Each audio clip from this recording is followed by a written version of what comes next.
John, I have never been better to be on the air with you here in Indianapolis, a place where so many of my dreams have come true. The Ride with JMV on 93.5 and 107.5. The Fan.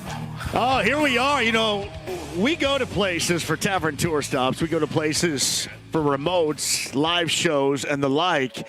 And we have rarely received more feedback of, hey, we can't wait until you're there. Hey, I'm taking off. Short day for me on a Friday because I want to be there, like we have Sid's in Noblesville, on the square in Noblesville at Sid's, our location today. I got to thank everybody for being a part of this as well. And as you know, this is what we like to call a tavern tour stop going on here at Sid's, which means we have the Heaven Hill products going on, the Evan Williams, the Elijah Craig. I've got in front of me the Heaven Hill bottle and bond as well. The products are here. All we need is more of you. This is a legendary place. We shall get the legend of this place coming up from those that know in just a little bit. We have the legend that is Fulton in the house, which is a big damn deal right here. And he wore this awesome shirt for me, which is fantastic. Some of the legends that call in the show, the legends a part of the JMV takeover are here. I know we're going to have a variety of guests stop by. All we need is you. And all we need is your motivation to be here with us again. We're at Sid's Bar and Grill. We are on the square. Now, I will say this.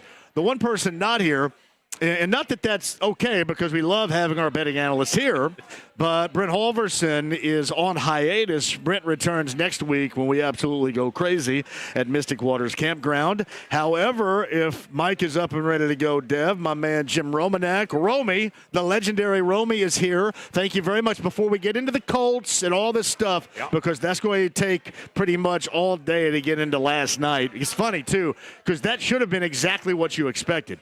Alas, I'll get into that in just a second. Thanks for bringing us to one of these legendary spots. No worries. It's what I've been picking out bars all. There you go. Look at that. See, we got to hear those dulcet tones right there. Let me fix it. I've been picking these bars all year long. I haven't had a loser yet. No, we haven't. Man, I love when we come someplace and man, they're excited. Absolutely. My man behind the bars got a JMV Sucks shirt on. OG shirt. Yeah, that's one of the originals right That's there. one of the OGs from the shop. Absolutely. For sure. Dude, I've seen more. I think I've seen 3 or 4 JMV Sucks shirts. Love that. So before I get into the Colts conversation, because I want to get a lot of people on today, we got high school football night number 1. There is a ton of stuff to get to, and we will tell people about Sid's, why they need to be here, and why this should be their spot on this Friday. This is why we do this tavern tour stop. We find bars that maybe some people don't know, they've never heard of, but been around a long time. This bar has been around a long time. It's got a great atmosphere. The staff is amazing. The food is great.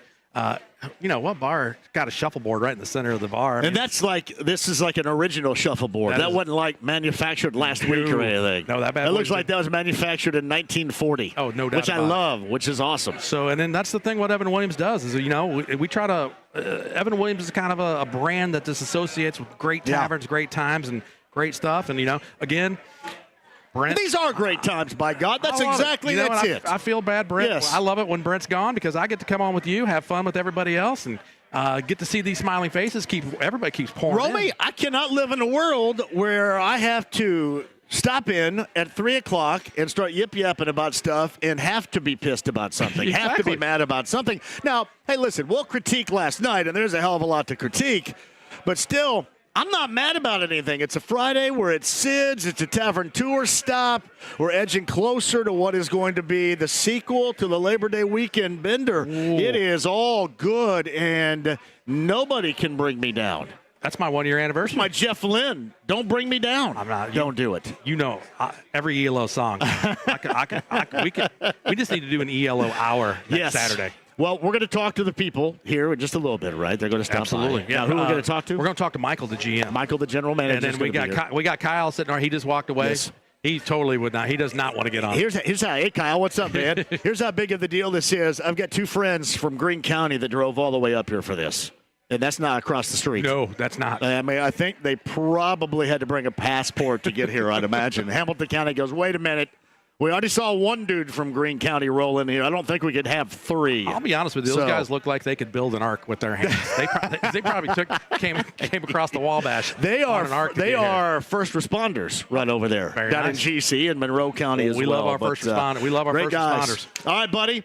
Romy, it is on right here. Ask for Romy. Actually, ask for me, and then I'll ask for Romy, and then we'll do our normal magic around here. We will. Right? We'll I'm trying to sidestep some of the issues I've had the past couple of months, right? With Allegedly. the wording, the phrasing.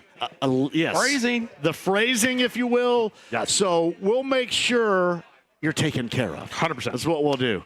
Jim Romanak right there, the legendary Romy, who also brought the incredibly lovely and talented Sarah is here right here, too, which is nice.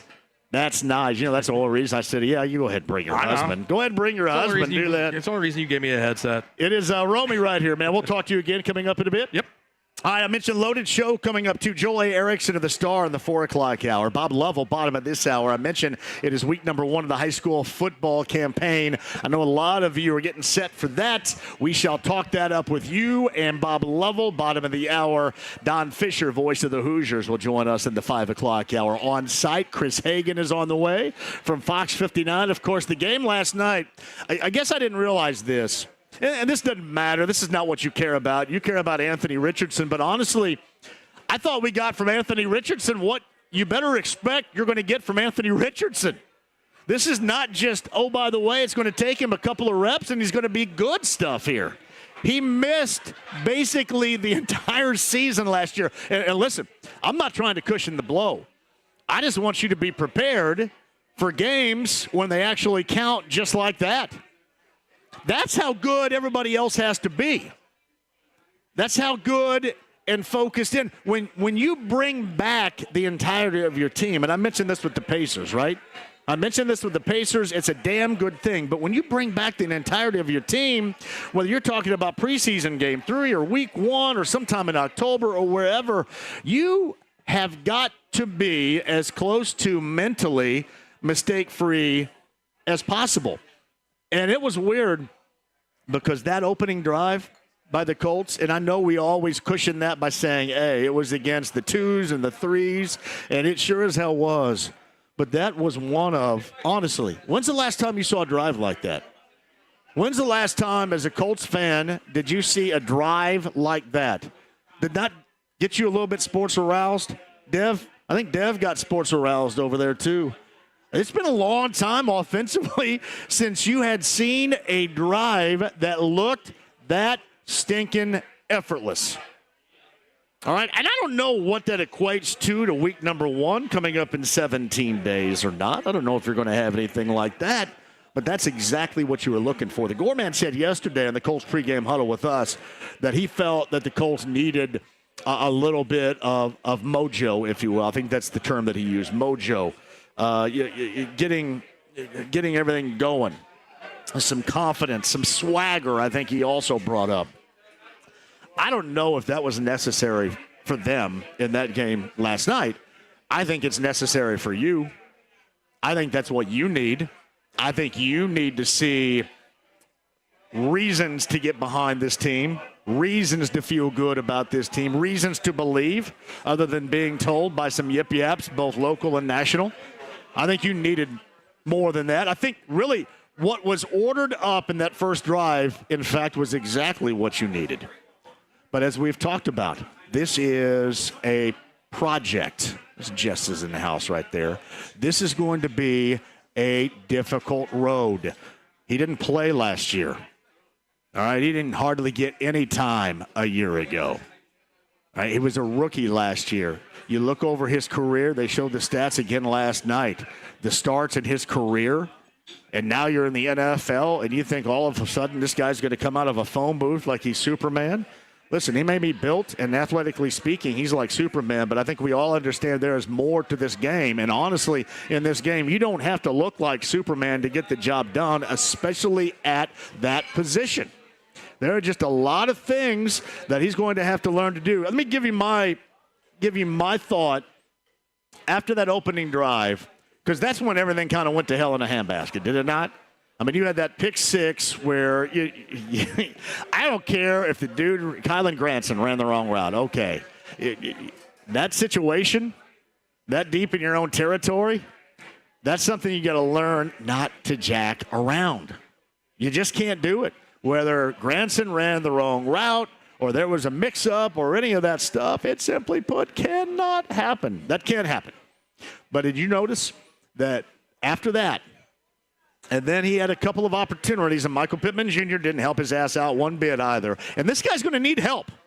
You're going to have to make tough catches, tough opportunities, because we witnessed this last night. It was like his confidence went into the crapper after that.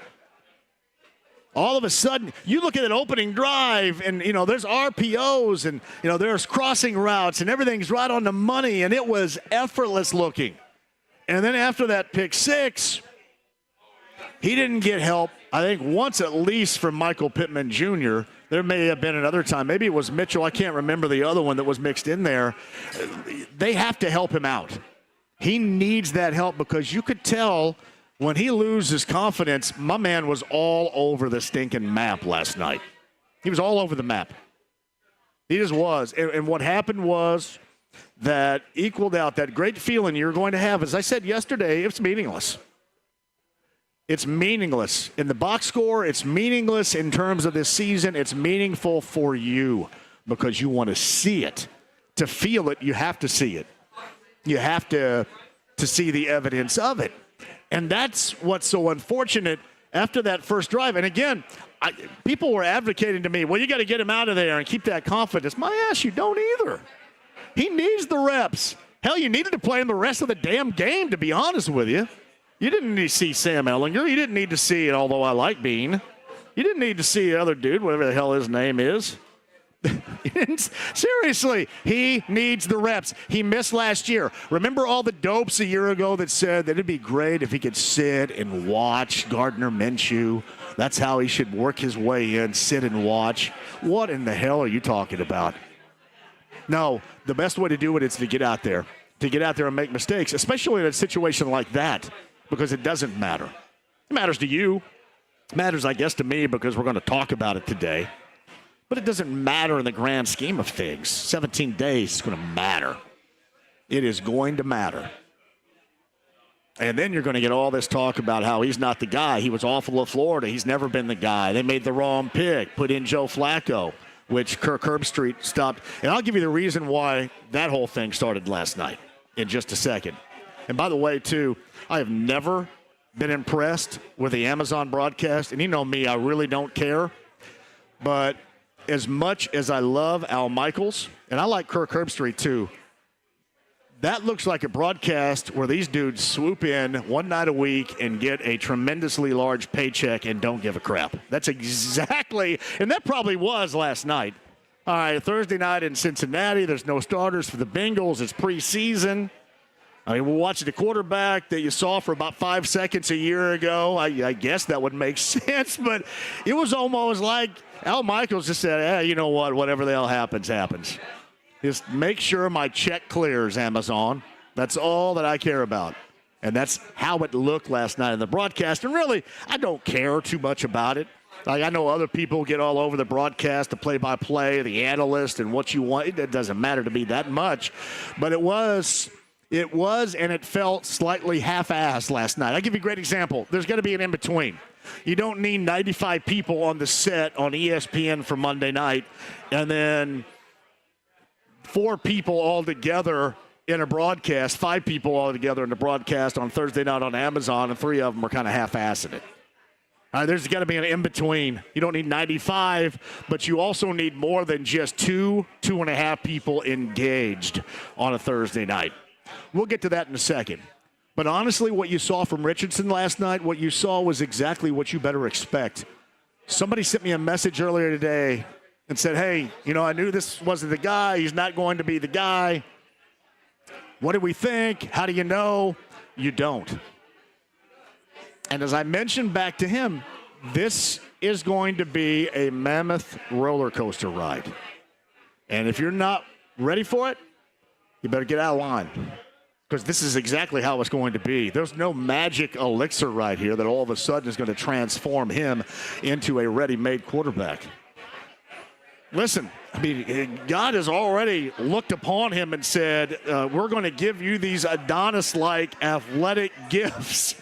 I mean, it would stand to reason that he's going to have to work to get that ultimate product, at least on something here. And here's the thing about him. I like listening to him talk.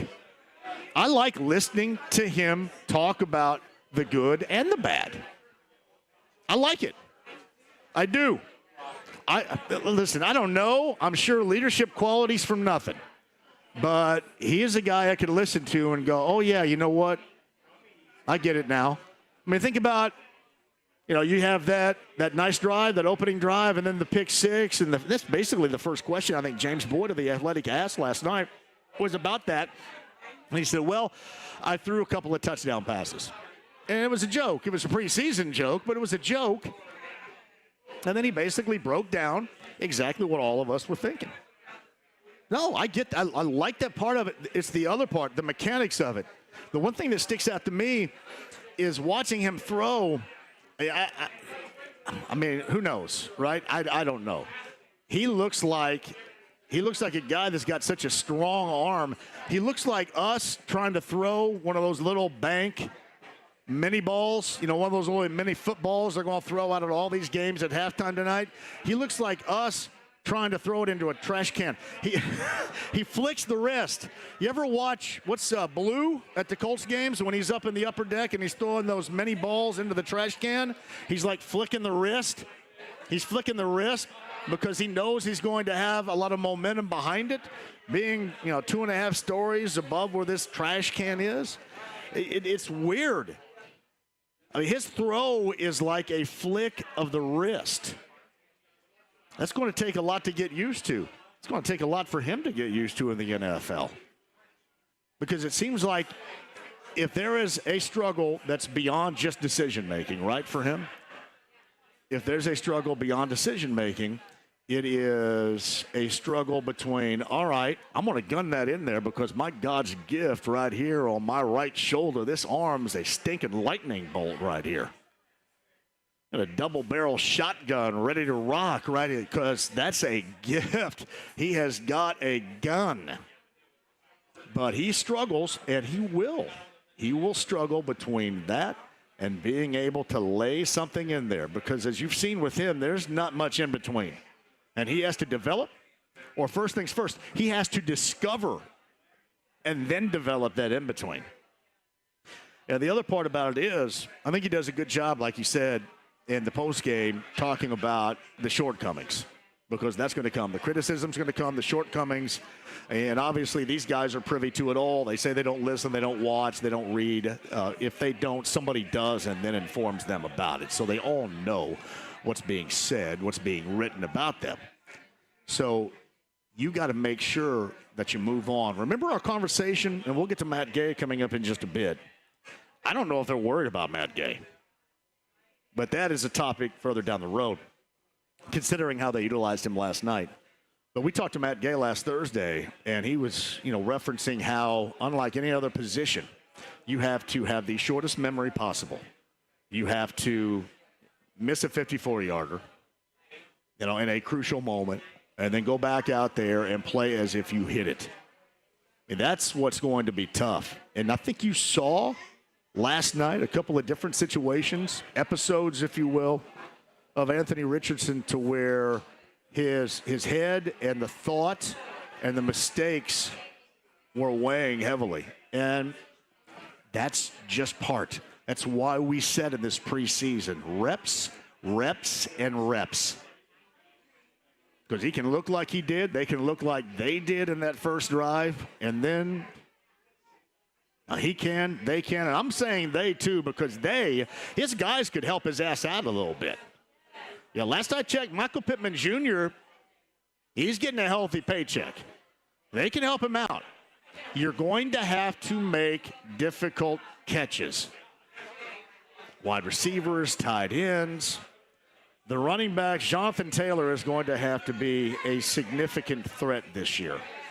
All that does is help out what they hope to transition, to blossom at the quarterback position, that you look at the skill set and it's something you would create on Madden. It's something you would create in a video game.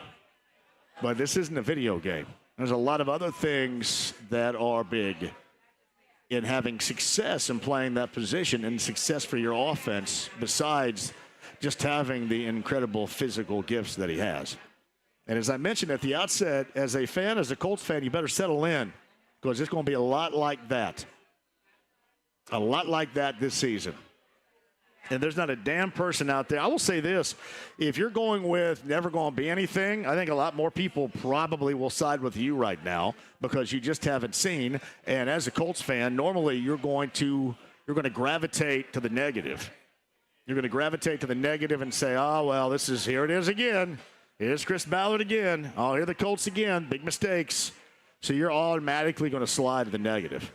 And he has a lot of work to do, and what's going to be difficult is he's going to have to do this on the fly, and this team is going to have to be good. Did you hear what they were talking about last night? I mean, it was Kirk Herbstreit that mentioned this team. This team is a playoff team.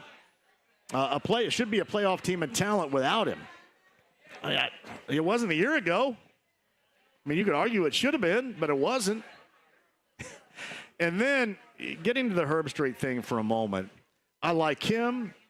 Al Michaels is a legend, but that was a half-assed gig last night. That was a half-assed performance. It was. Now, had Kirk Herbstreit came on during that game and said, hey, you get Joe Flacco because you don't know a lot of things, and one would be the availability of your quarterback. You saw him get cracked up last night a little bit, and I know you all cringed on the run. You all cringed when he was getting tracked down. That was that fumble play that Quentin Nelson recovered the fumble. But getting tracked down from behind. I know you guys were all cringing on that. A preseason game, and there it is. There's something else you better get ready for because that's going to happen a lot. And as much as you don't know what he is going to be, as much as you don't know that, you don't know if he's going to be available. You don't know if he's going to be able to withstand the type of hits. So that's why you have Joe Flacco. That's the reason why you had Gardner Minshew a year ago.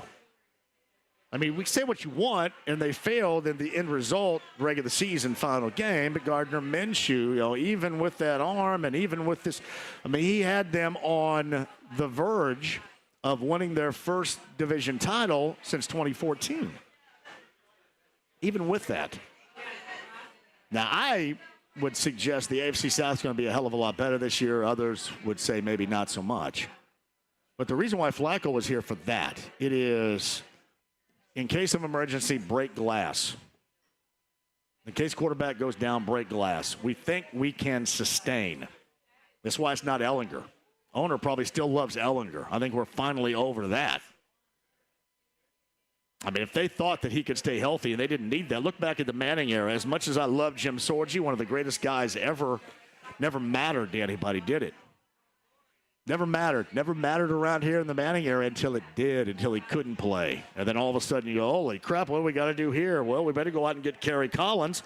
Give me $7 million. I'll bring in Kerry Collins off his couch, and he'll suck, and everything goes to hell. But the protection is there with Flacco. It's not about getting down the road and go, hey, this is not working, and you're pulling the plug. If you do that, like getting to what Herbstreit was talking about last night with that, if you do that, if you pull the plug because of ineffectiveness of Anthony Richardson, then everybody gets fired. Seriously, everybody gets fired because everybody's going to be on the hook for this. Head coach, general manager, everybody's going to be on the hook. If that is what you decide, if you decide during the season that your better option is a 1,000-year-old quarterback, then everybody gets fired. And there's no way, that's in the thought. So to me last night, for all of your reaction regarding it and all that's been said earlier this morning and today, to me more than anything else, that was just not being educated on the situation. That is flying in from Nashville before you're off and going to Ireland for a college football game. Oh, by the way, I'm doing this half-ass preseason game in Cincinnati where no starters are playing on one side, and you have a quarterback you've seen about, 61 plays a year ago. That's all that was. And see, there's yet another reason why you should be glad you have all of us around here, because nationally, that's what you're going to get. You're going to get a half-assed job, halfway thought out, unrealistic as hell. It's DEFCON 1 around here. If they find out over the course of the season that Richard, they're better off without him. Injury-wise, you slide that in there, that makes total sense. That's exactly right. But otherwise, it doesn't make an ounce of sense.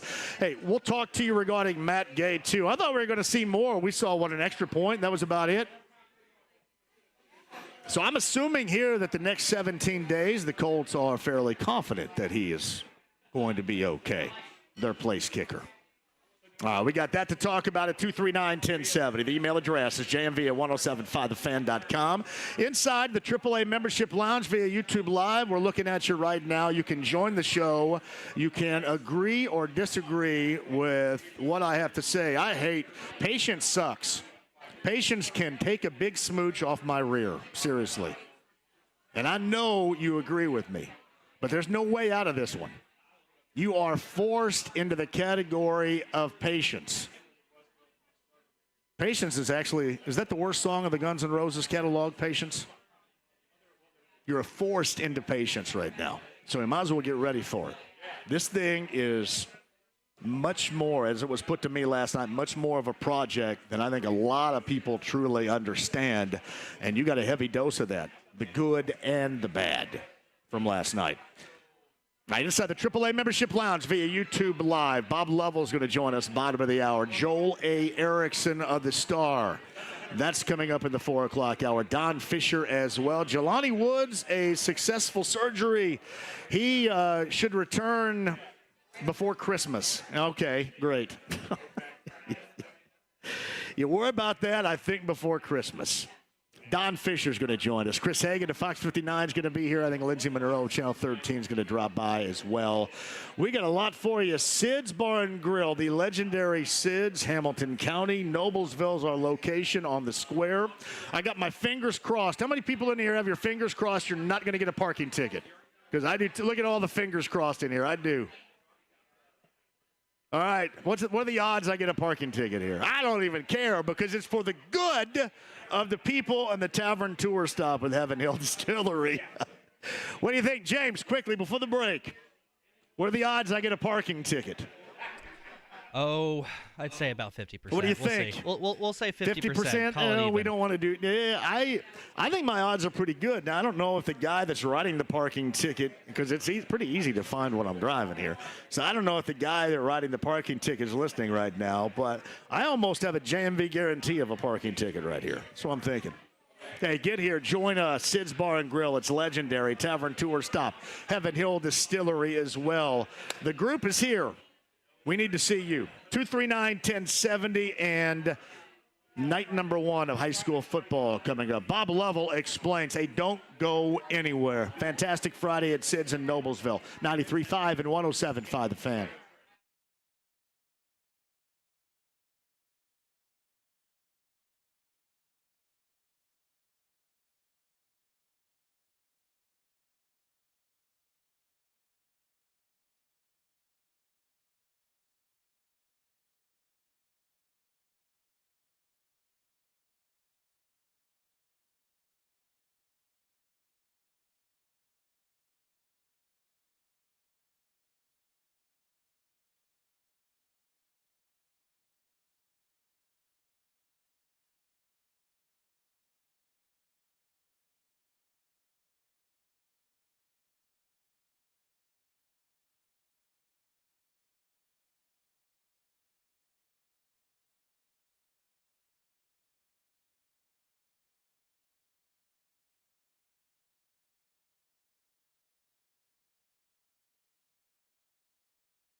5, 3. 93.5 and 107.5. The Fan. Richardson again out of the shotgun formation, takes the snap, looking left. Here comes the blitz. Finds Adonai Mitchell across the middle of the field, and he's in. Touchdown, Adonai Mitchell. It's the rookie from Texas on the game's first drive for the Colts on offense. He finds the end zone, and it's the Colts 6, Bengals nothing.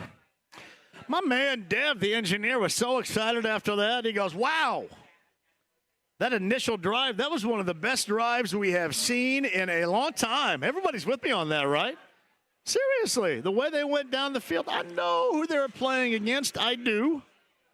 And I know it's magnified when things go right down the toilet the way that it did. But that was a great drive. But again, I'm telling you, you got to be ready for this. This is why we preached reps. I know you can't play him in the second. I know you can't do that, but my God, does he need it? He needs reps. And now, for real, they're going to be just that, real. Now, Matt Taylor and Joe Wright's right there on the Colts radio network from last night. The Colts do win, but obviously breaking down everything as far as the quarterback is concerned. Matt Gay's kicking situation. Jelani Woods out until, I guess, sometime in December. Will we remember? Remember last year it was like an urban legend that he did exist. I was like, wait a minute, Jelani Woods, what is this again?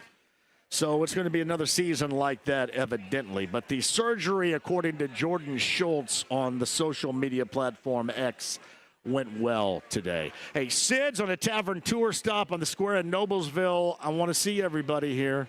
I love all these familiar faces. These are the moments where we have a good time. Sid's, Noblesville on the square. Come by and see us. Meantime, on the Andy Moore Automotive Group hotline, he's our friend. The show tonight, tomorrow night, I think it's like the 38th year in existence with Indiana Sports Talk. And Bob Lovell, as the high school football Friday night officially gets underway, and Bob joins us now. What is it, 38? 39, 40? Where are we right now? It's only 31, John. Only 31. Only 31. Yeah. Only 31. Hey, by the way. You got out of kindergarten, right? Yeah. Hey, by the way, it is fun watching Carson Steele, former Synagro product, Ball State and UCLA running back, make the waves that he's making for Andy Reid and that offense in Kansas City. That's nice. He just needed a chance. He's a talented kid, as everybody knows how to win, knows what he needs to do to fit in, and it's a great story without question. Hey, was it true? And I'm not trying to light a fire under Tom Allen because he's the D coordinator in Penn State. Was it true that Tom Allen didn't think he could play at IU? Was there truth to that? I don't know. I don't know if that's true or not, John. I do not know. I don't have specific Those situations, Bob, probably oftentimes come back to haunt a coach when you have that high school assessment. Yeah, this is probably not going to work out. And then they go someplace else, and then obviously get where you are right now. You probably do. You do end up proving a lot of people wrong. I think that's just the nature of it. You clearly use it as motivation. And, you and I can both look at a particular player. You'll like one, I won't. It's hard sometimes. Yeah. But to his credit, he's had a great career irrespective of that. All right, we got week number 1 tonight. We have LN and LC on this station coming up later on this evening. What's your hardcore about this evening, Bob? What do you got? Well, I think Ben Davis Cathedral, you have to pay attention to that, for heaven's sakes. What's really cool about tonight, you have some Indianapolis schools taking on some Fort Wayne schools. So, you have Carmel at Homestead, Hamilton Southeastern at Carroll. Those are two, and that's just it's a great way to get started. But there are some really, really good games tonight, John. Probably as good an opening night as we've had in quite a while, because a lot of schools recognize that you have a few opportunities in non-conference play, and so you want to try to toughen it up as much as you can. Do you admire the coaches that just come right out of the gate and play tough competition, knowing that your guys aren't nearly as ready as you plan on them being in the latter portions of the season? I have a great deal of admiration for that, Bob.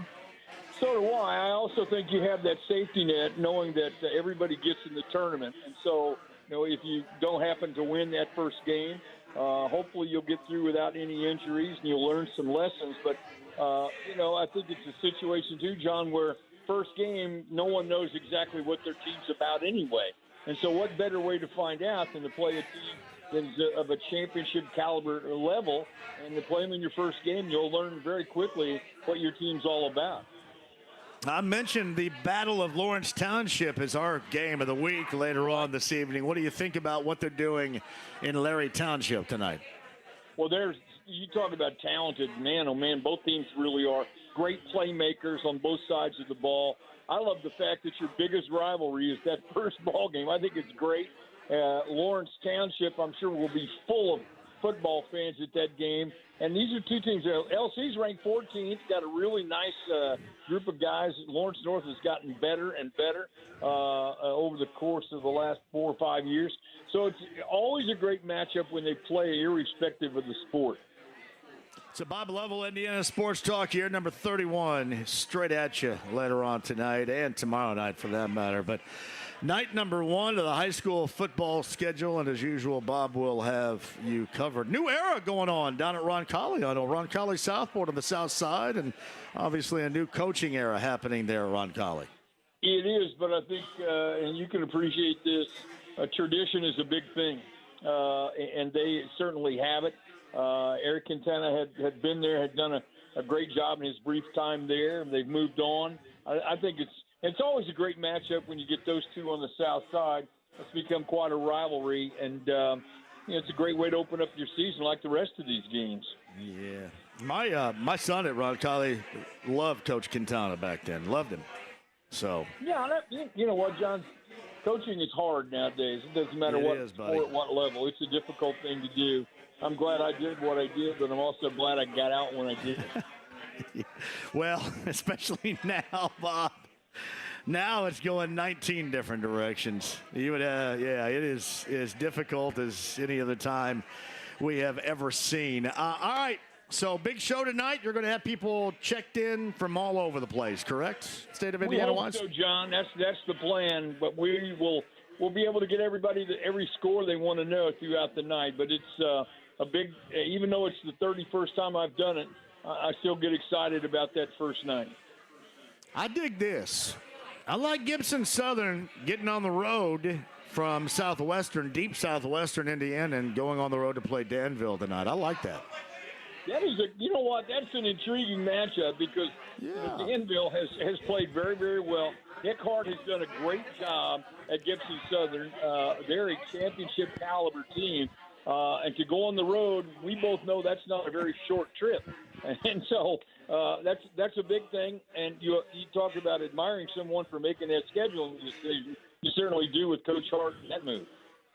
Yeah, and shout out to Chris Hammer, who's here with me right now. Beach Grove and Greenfield Central on the schedule tonight at 7. And we probably should mention this. Among the great games to start out, got a couple of them right here. Cathedral, Ben Davis. Obviously, we know all about Ben Davis. And Chittard and Brebeuf also at 7 o'clock tonight, Bob. Great game. I mean, a great game. Both teams, John, really are capable of competing for a championship. They're that good. They're talented. Had great runs a year ago. Obviously, Chittard with a championship, but Brebeuf, they're good. This is a tremendous matchup. They're real close, as we know. They know a lot about one another. This is as good a game as there is in the entire state. Yeah, Kokomo, New Pal on the schedule this evening. Among the other ones, Jeffersonville, Whiteland, and a lot more. We're going to be active in the state of Indiana. And on your way home, Bob Lovell is going to be that much needed listen, certainly, regardless of the outcome, wherever you're going. What time are you underway tonight, Bob? 9:30 tonight, John. 9:30 until midnight tonight and tomorrow night. 9:30. Bob Lovell, Indiana Sports Talk, back for year number 31 and back on a Friday afternoon to preview the high school football season with us. Bob, it's always a pleasure, man. Enjoy the weekend. You too, John. Thanks for having me. It's Bob Lovell on the Andy Moore Automotive Group hotline. Look at Lindsay Monroe in the house right here. So is Chris Hagan. You didn't say that when I walked in. Well, no. She walked in just a little bit differently. You didn't pay attention. You didn't notice I walked in. Chris Hagan of Fox 59 is joining us here. We're at Sid's on the Square, Bar and Grill in Noblesville. What are you thinking over there, Hagan? What am I thinking about? Yes. What are you thinking? Could you be more vague? Can you not answer the question? Do I have to be that pointed? felt bad because I told everybody who had listened that last night the bet was Colts first quarter. I was like, the Colts are going to go out there and be up 14-0. I looked like a genius after that first drive. They should have been up. They're up 7-0, 2 minutes to go. They forced the punt. I'm like, easy money, everybody. Thank me later. And he throws the pick six. But we talked about this. You're going to have to brace yourself because we're going to see the good, the bad, and the ugly with him this season. I think that's not just the preseason. I think you're going to see a lot of that. I mean, he's started 4 games as an NFL quarterback, 13 in college. He's a young guy. He's going to have some oh wow moments that are good and some oh wow moments that are bad. Oh crap. Yeah. Crap and oh wow. They'll both be ending with an exclamation point. I thought that initial drive, Chris, was one of the best drives offensively we've seen around here in a long time. Seriously. Scripted, ready to go, 7 of 8. Fluid. But let's remember, they're not playing the first team. So you think I didn't remind people of that, Chris? I was reminding you after you reminded them. But yeah, you like to see it be crisp and go right down the field. And his only incompletion would have been a touchdown pass, but he had a little too much zip on it. Yeah. Very next play, he corrects that and gets the TD. I heard you talking about some people will also saying, get him out right now. Let him leave with some time. No, get him some reps. They should have played him until the fourth quarter, to be honest. Let him throw that pick six and realize, hey, these guys on the other side, they're going to be quicker. You gotta know when to zip it, know when to tuck it. I liked his decision-making on that first drive, but then, I mean, 90% of the game is half mental, and I think he experienced that moving forward after that first drive. He was all over the place after that. And then he had a couple of dudes didn't help him out. Michael Pittman Jr., that's why you got to help your guy out.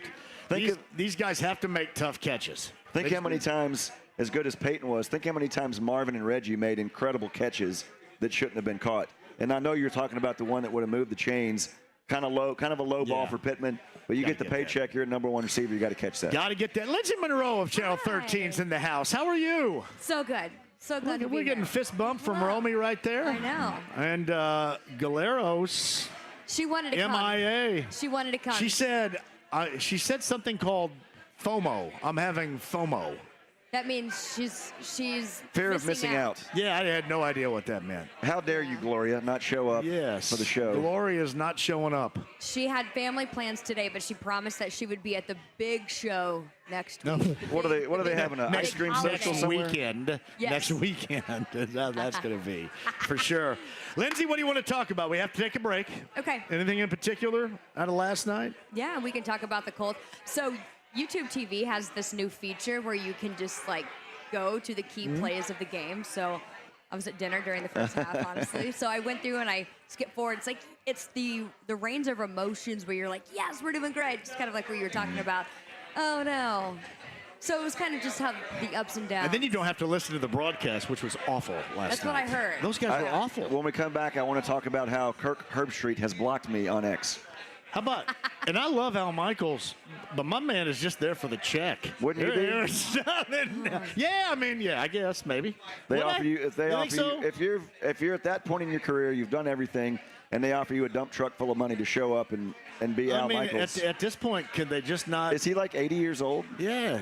Could they just not prop up a mannequin there and use He didn't even have his jacket. Something? They went to the booth shot. He's slouched over, no coat. He's like, well, yeah. You look like me dressed up right there. Hey. Hagan, Lindsay Monroe. We're at Sid's, Noblesville. We're on the Square Tavern Tour Stop. Man, guys, get here. We would love to see you. The house is humming right now, and we look for you with Joel A. Erickson of the Star, top of the hour, Don Fisher after 5. We're back with you at 239-1070 next. 93.5, 107.5 The Fan.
The Ride with JMV. Look up idiot in the dictionary. You know what you'll find?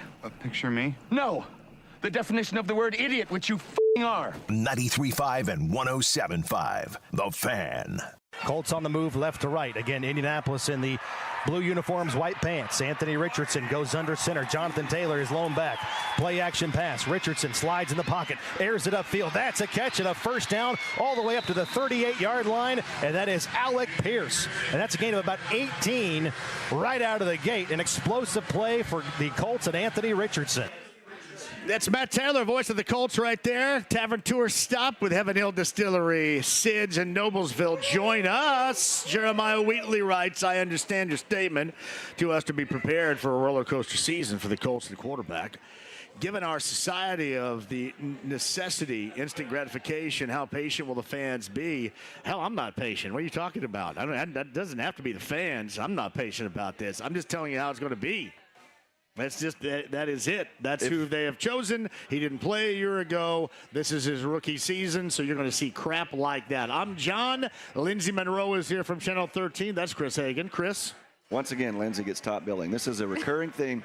Hey, if he's not the starting quarterback going into the season 2 years from now, then Chris Ballard's not the GM starting the season 2 years from now. There's a lot riding on this guy. There's going to be nobody here if he's not the quarterback. John won't even be here. There's a lot on him, and I think, I like the way he took it in stride. He said, hey, I threw 2 touchdowns. You want to have that kind of mentality, not that he's beating himself up. You don't want him – there's a fine line. You don't want him to not be taking it seriously, but you don't want him to have his head so far down after that pick 6 that it's going to linger and follow. So, it's all about teachable moments. Can he learn from that? And I think Steichen is a great coach, a great X's and O's guy. They're going to go in that film room. He's going to say, here's what you saw. Here's what you should have seen. Here's what you did. Here's what you shouldn't have done. What you don't want to see is him making the same mistakes over and over again. You have those reps to learn. Yeah. We talk about the world of talent. Translate that talent into success on the field and wins. Thought last night was a microcosm of what we can expect. Probably this year, too. What is a microcosm? What is that? I don't know. I just say it. You just want to sound cool. I've heard it said before. You want to sound cool. I've heard it said before. That's one of the big words. The esoteric nature of the microcosm and the velocity and... Lindsey Monroe is here, too. Hi, Lindsey. Save us all from that. Microcosm, I believe, is like an isolated entity to which chaos ensues. I don't think that's it either. Is it really? I think Lindsey should stick to the weather terms. I didn't know what FOMO meant. Barometric Gloria pressure told us that. I go, FOMO. A microcosm is a small example of the greater reality. By the way, that's what I take it to mean. Gloria is missing out, though. She's missing out big time right here. She's having a big ice cream social somewhere, I'm sure. Yeah, probably down so. on the south side. Free ice cream. I think she's going to the Cinder Grove game tonight, I believe, right? Oh. CG's down there, I believe so. I think she has a relative that is still in high school. She goes to Indeed. Lindsey, what do you have to say before break here? Anything you want to get out there? Is it about to get real hot this weekend? It's going to be really hot, yeah. So I just came off of the golf course. Yeah. Played 9 instead of 18. I had plans to play 18. Wasn't going great, so it was fine that we cut it off early today. Good. Yeah, and it's gonna be a hot weekend, low 90s. After a nice I'll little fit right fall in break. because I'm incredibly hot. Is it gonna stop pretty soon being hot? Are we almost through with this? Because I don't like it. Well, the average It's high been is by now for a dropping. day, man. Okay, good. Yeah, so the Felt average like high is October this week already. I know. So nice. Stupid. The pumpkin spice latte was released today. It's huge news in the female world. I don't know if it's big in the sports world. But it's officially PSL season. So Lindsey Monroe is going to hang, Hagan too, and one of your partners with your analyst work on 59 is going to join us next, right? Joel A. Erickson. I love Joel A. What's the A stand for? It's just A, I think, like Is it just like A? Fonzie. A. Joel A. But you got to make sure Erickson. you put the A in there. He's very particular. You have to say the Very A. particular. That's Hagan. I'm John. Sid Squared, Noblesville. More reaction. Joel Erickson on the. I'm sorry. Yeah, Joel I just told you. Erickson Good on grief. the other side. And your thoughts at 239-1070. Colts moving now after the preseason game 3, 17 days into that regular season opener at home against Houston. You and us next. Hang tight.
The Ride with JMV. Sis boom ba. Sis boom ba. Describe the sound made when a sheep explodes. 93.5 and 107.5. The Fan. Let me ask you something here. If you're Shane Steichen, best case scenario, Anthony Richardson, he lives up to what we all hope he can do. Running, throwing, he's healthy. This team has a great year, and he's a superstar, right? What if he struggles? What if he has a good drive or a good game and then a bad game, a good game and a bad game? He's a pick. Everybody's kind of expecting him to be the guy. You got a guy like Joe Flacco with the roster they have. I just wonder how you handle that if it goes down that path if you're Shane Steichen, because you know what you're going to get in Joe Flacco. That's Herb Street last night. Fox 59 had it. The Amazon Prime broadcast, which was awful, by the way, too. Here's what happens. Everybody gets fired. I mean, seriously, if he is not going to be the guy long term, everybody's going to be gone. That's the cut in the dry. Flacco's here because we don't know if Richardson, Chris, can stay healthy, right? So we didn't see it last year. That's it. So look across the league at other, top 10 draft pick quarterbacks the last decade and how much wiggle room they get and how quickly they're sent packing. A couple of different guys in Chicago. I mean, the Heat's already going to be on in Carolina this year with Bryce. So the days of let him grow into the role, those are over. It's win now or win next year or we'll see you later. It was weird he brought that up last night. That's Chris Hagan of Fox 59. Lindsey Monroe of Channel 13 is here. You just watched the highlights, huh? I watched the second half. Good for you. But the second half, Yeah. Well, I mean, everything with first half wise was, It was way better. And it's kind of like, am I watching people? Yes, they're fighting for their jobs. It's like, are these people even going to be on the team in about, 4 days from now? Probably not. There's a lot of this. Who's this? Oh, okay, yeah.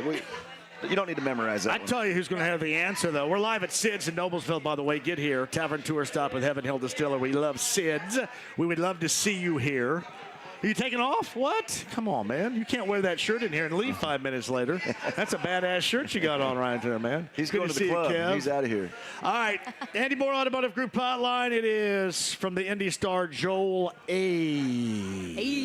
There you go. Erickson, who covers the Colts with us. What's the A stand for, Joel? The A is for Anthony. I'm named after my grandmother, Antonia. And it's the only part of my name that's not my dad's name. So I use it because to shout out to my mom's side. We're going to just call you A as in Arthur Fonzarelli in a response to something good in Happy Days. A. Is that okay? That's fine. I could do that. I could do that.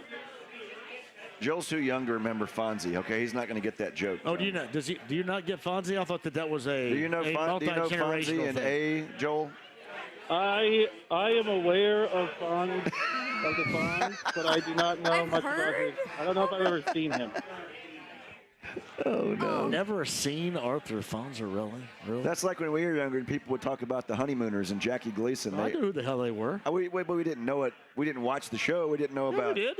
To the moon, Alice. We'd hear him say that, and you'd be like, what does that mean? On Channel 4, 11 o'clock at night, right before Morton Downey Jr. Joel's also known for his popular segment on the Blue Zone, First and Joel. Wow, who thought of that one? I thought of that. That was my Did you really? thing, yeah. Joel, the first year we did it, Joel would laugh every time I said First and Joel. So I knew he liked it. Joel, do you really like it, though? The backup was Joel Line Stan. Yeah, Joel Line Stan was my second choice. Do you really like it, Joel? Do you really think it's clever, or you just go with it because they're paying you? No, I think First and Joel. Chris told me to come up with something, and I spent a month thinking about it. I didn't come anywhere close to First and Joel. Gotcha. All right. Hey, I've tried to explain to people, Joe, so far today that you got last night a heavy dose of what you can expect more often than not this season, because this is another reboot. It's a rookie season all over again for Anthony Richardson. Do you think the people watching last night, you think you now realize that going into when these games really count in 17 days? I think that just the way things work now, everyone is generally hoping that they they see, like him walk off and be Patrick Mahomes right away. I get it. Here's the thing. I also get that. I get that from the fan perspective. It's been a long time since the Colts had a quarterback where you could feel like, okay, we are good for the consistent and foreseeable future. So I understand that. I get it. I totally get it. But the Colts have been pretty clear about this. And I think if you've been reading, what we've written from training camp and what people have said about training camp, there's going to be some growing pains, especially as a passer. And I think that people are going to take those the way that you should? Probably not, but that's also their right. They're fans. I get it. Joel, you're right. Everybody's like, okay, he can be Patrick Mahomes, but the realists are like, well, he could also be Jamarcus Russell. Just because you have all the raw talent and ability doesn't mean you stay healthy. It doesn't mean it translates.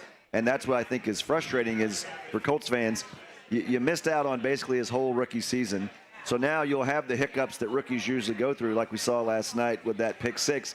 So it's the fine line, right? It's his second year he's with the team, but you still have to have a little patience with him, but you still feel like, why can't he be great right now? And that's kind of the unfair situation I think he's in right now. Yeah, I was thinking about this. I was thinking about this on the way back from Cincinnati today. If you talk to, say, Bills fans after the 2019 season, or maybe Eagles fans after 21, or let's say a Packers fan after 9 games last year, they don't feel good about at that point about any of their quarterbacks. And you want to feel good about the quarterback. I would say you want to feel great about the quarterback. It's probably not going to be a situation right away where you're like, man, everything he did in that game was incredible. And the reality is, like you said, he may not end up ever making the turn that those guys did and going from, the learning and growing part to something else. You can name off 20 quarterbacks who start off, maybe inconsistent and it doesn't look that way. Or you could have a player like Carson Wentz who had a really good year with the Eagles and then never was able to replicate it again. The hard part is we don't know any of that stuff. You want to know it, but we're just going to be kind of going along here. And I think one of the things I'm going to be trying to remind myself is it's going to take some time to know for sure exactly what this is going to look like with Anthony Richardson at quarterback. Hey, it's Lindsay. Nice. That's nice. That's good. My question to you is the supporting actors around Anthony Richardson. Obviously, we're focusing a lot on his solo performance, as the quarterback. But how is someone like, your running back squad, how are they going to be able to support him in a way to make him as successful as possible? Well, I think we saw some of this last night, is that there's still some questions there. The guy that I think everyone wants to focus on as a possible weak link, Alex Pierce, he looked pretty good, but there were other mistakes. It's hard to know which was the correct read. Kylan Granson saw one thing, Anthony Richardson saw another, but you want your receiver to think the same thing as the quarterback in that situation. Granson didn't. That's the kind of thing that doesn't help a rookie quarterback. They had a deep over the middle with A.D. Mitchell that it looked, I think probably on the TV copy, it looked like just a bad misfire by Richardson. But if you were watching in the stadium, Mitchell kind of got confused a little bit and slowed up on his route. And Steichen said later that was a coverage thing. And that sort of reminded you this is a young receiver. And then there were 2 drops on top of that. So this is a receiving core that the Colts need to support Richardson. You want your receiving core to be the kind of receiving core that's going to lift a young quarterback. There's some inconsistency in there right now that's going to make it tougher on him than I think it would be if it was a group full of veterans. Joel, we talked about this before you came on, and I'm sure you were listening to every word. But I believe when you have these teachable moments like you had last night for Anthony, I think the best guy in the world to teach those teachable moments is Shane. And the second part to that question, you and I talked about this on the popular pregame show Blue Zone. How much more confident is Shane in this second year as a head coach? Yeah, he has seemed, at least to me, he seems much more comfortable in the role. It's hard. You're kind of just judging him off of his interactions with us and stuff, but he's much more confident. A little more relaxed in those settings. He seems more relaxed a little bit in the not coaching standpoints. I'm not saying he's more relaxed on the field. I would actually say he's pretty much the same on the field. And if you've seen him wade into the defensive line of the Cardinals when they hit Richardson during a practice, you'd be like, okay, he's still got the fire. He's still shaking, He's a little more comfortable. And then I think the other thing is, and this is the piece that I keep wondering about with Richardson and why I didn't want to read too much into the preseason game. Shane really got much more out of Gardner Minshew than he should have, based on the way Minshew played last season. And so there's also the piece of this that once Steichen is game planning and we get to see what he has in store for Richardson in terms of minimizing his weaknesses, emphasizing his strength, how much is that going to end up being a story as this season goes on? Because we just talked about the support from the receivers. The support from the coaching staff is a significant part of the development for any young quarterback. And, how do they help them look better than maybe they are right away at the beginning? Is Joel A. Erickson of the Star, covers the Colts, with us on the Andy Moore Automotive Group hotline. Tavern Tour Stop with Heaven Hill Distillery on the square, the corner of the square at Sid's. Guys got to get here and join us, too. We'll be here, I'm sure, well after 6 o'clock tonight. Joel, what was the deal? What was the thought process? What was going on surrounding the usage or lack thereof of Matt Gay's place-kicking ability last night? It's pretty typical to give a younger guy who's not going to necessarily make the roster a chance to show himself off for other teams in the final preseason game or in the preseason just in general. Shane was pretty dismissive of a question about Matt Gay and whether or not he should have had more kicks. Based on that, I think at this point they're still in a position of, we're confident Matt Gay. We signed him. He still have a significant amount of guaranteed money left for this season. And I think you give Spencer Schrader those kicks as a way for him to go, hey, we've got this kicker with this leg. Does anybody out there need one? Just for not only for Schrader's career, but just in case you can pick up, a pick swap or some 7th-round pick or something for him. Do you think Matt needed a time last night? Because we all went into it thinking that, hey, you need to give him some shots here to get back on track. Were you one that thought maybe that wasn't necessary? I think they're banking on his longer track record of kicking in the NFL. Whether or not he needs them in the game setting versus the practice setting, hard to tell. From what I saw while I was waiting to do an appearance on a popular pregame show called the Blue Zone, it looked like he was pretty accurate. It looked like he was pretty accurate in the pregame.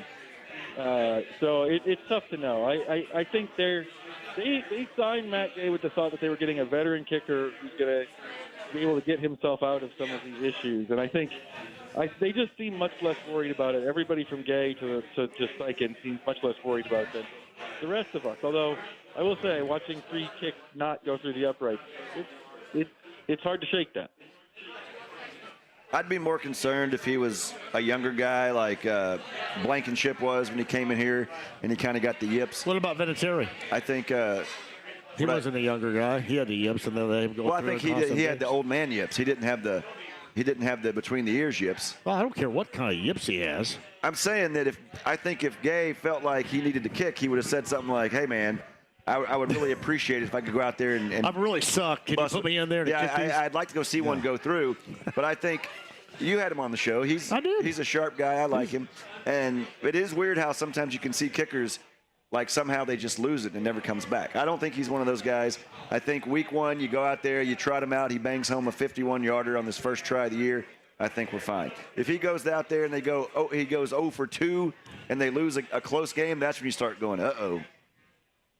All right. Lindsay, would you like to chime in here? Yeah, I'm already worried enough about keeping the quarterback healthy. I'm like, I don't need a secondary reason That's what you need. to be stressed out. Hey, Joel, my point is that Matt Gay, you have to have a certain level of you know they're going to work on this roster. And he would be one of them. And what we have seen, you talked about that in the preseason, would lead you to believe that maybe he needs to get back into a groove. And now you were talking about him being accurate in pregame, and I'm sure he's probably going to be accurate during practice all the way up, 17 days later to week number 1. I just thought maybe he would get a little bit more usage last night because of the shortcomings so far than he did, I guess. Yeah, you're not the only one. I mean, the question was definitely asked in the post game. It just seems the Colts are more where Chris Hagan is with Matt Gay. Where this isn't somebody who's never done it in the NFL.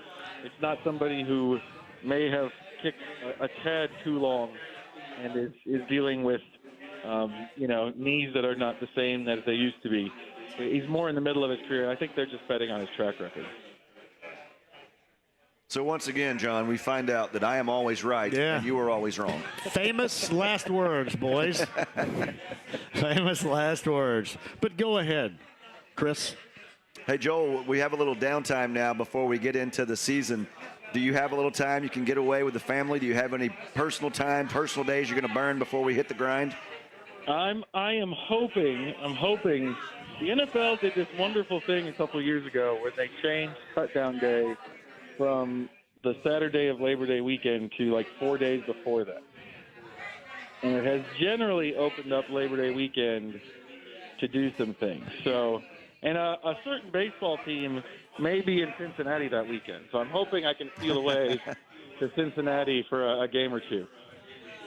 And also, not to give away family secrets, but aren't you going to be going to a highly controversial college football game this year as well? That is the plan. The plan is that we are going to, for the first time, my wife is an Auburn grad. I am a Missouri grad.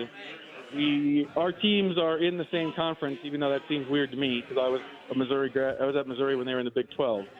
But generally, I mean, for Chris knows this, obviously, but we might have some listeners who are more Big Ten oriented. Generally speaking, Missouri will not beat Auburn in football most of history. I just need one. I need one win in a marital rivalry game, and the plan is to go because Auburn has to go to Missouri this year. Although I am nervous because Missouri is pregame ranked fairly highly, and generally when Missouri is ranked highly, it does not end well. What does that stadium hold? Like 12,000 people, Joel, the Missouri Stadium? Oh, that's tough. That hurts. That hurts. We are firmly in the 60,000 range. Firmly north of 60,000, sir. Okay, I'm sorry about the low blow. Joey Erickson of the Stars with us. Anybody from the back end of a part of the training camp roster work their way on to the roster by virtue of how they played? Anybody stand out to you? There's a spot that seems to have, I think if you're looking for an undrafted free agent to make the roster, the clear candidate is a guard from, I believe, Marshall, Dalton Tucker, who has been playing with the second team now for weeks. The veteran that they had in that spot last year, Josh Stills, is no longer on the roster. Tucker had a little bit of a rough day at left guard last night from a pass blocking standpoint, but he was very powerful in the run game. I think if you're looking for an undrafted free agent guy who's going to make the roster, I think that's the surprise. Other than that, it depends on. I think most Colts fans, maybe you don't remember that Isaiah Land was on the roster last year, the defensive end, but I think he's got a pretty good shot, especially since they got him off of waivers last year, so you would think that someone would claim him again. And then the other interesting piece is I think there's a chance that maybe more than one draft pick does not end up on the final roster. And I'm basing that mostly on who was on special teams last night. So those corners, Jalen Simpson, Mike Abraham, have not been playing a ton of special teams, and they can always decide to do something different when they're discussing what to do with the roster. But generally, if you're going to be a fifth or sixth corner, you have to play special teams to be on the roster. So Joel likes Dalton Tucker, the Dalton Tucker Band. Yes. So, from a quarterback standpoint, do we even need Sam Ehlinger on the roster? So that is a good question because in the past, last year, the NFL had an emergency quarterback rule that you could have a player be inactive on Sundays, which generally means you cannot play, but he could be a quarterback and he could go in if the first two quarterbacks were hurt, but only if he was on the 53-man roster. They have changed that. He can be on the practice squad now.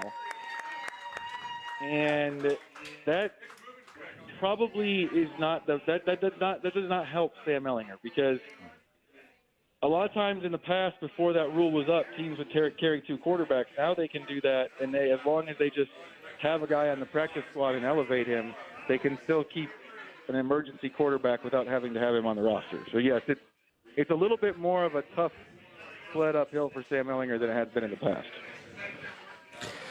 So Joel A. Erickson of the Star with us on the Andy Moore Automotive Group hotline. Hey, one more thing that I just occurred to me. Did you happen to hear, and I know you did when you were on hold there, what Kirk Herbstreit had to say about the situation with Anthony Richardson, and what if he doesn't work out, and what if they have to go to Flacco? That hypothetical he gave last night was ridiculous. Now, if you wanted to implement that in the style of what if Flacco plays because Richardson is hurt, we'd all understand that.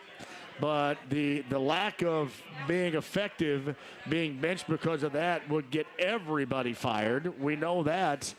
Did you happen to hear that last night, and did that make any more sense to you than it did to anybody else watching last night?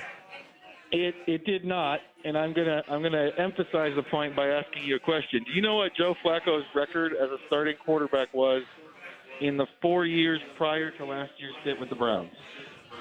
What was it? 3-14. Is that bad? It's not great. I don't like it. So the idea that he can be a capable short-term backup, like we saw that with the Browns last year, I think there's reason to like that he'll throw the ball down the field. But this is not the way Herbstreit was talking about it. I hate to do this to Kirk Herbstreit because I like him a lot. He was talking about it a lot like you talk about these SEC quarterback battles where we've got two guys, we don't know who we want to start, so we might just yo-yo between them back and forth all the time. Hey, Joe, he sounded like me when I bring up something really stupid. I mean, when I bring up something really stupid, which is common on this show, that's the first thing I thought of last night, is that sounds like something stupid I would say. Yeah, it felt like a college guy offering half-baked analysis on an NFL team. Honestly, that's what it felt like to me. Well, he also blocked me on X, so I don't know if I believe anything he says. Well, after that, he might. If he somehow hears this, he'll probably block me on X as well. So then we can be. I hope I get double blocked. Hey, you've made it. By the way, who else has you blocked? Do you know who's blocked you? That's the only one I possibly. I don't even. Somebody had tweeted something the other day with his name in it, and so I just clicked on it to see what he had said, and it said you were blocked. Yeah. And I don't know what I did because I don't really.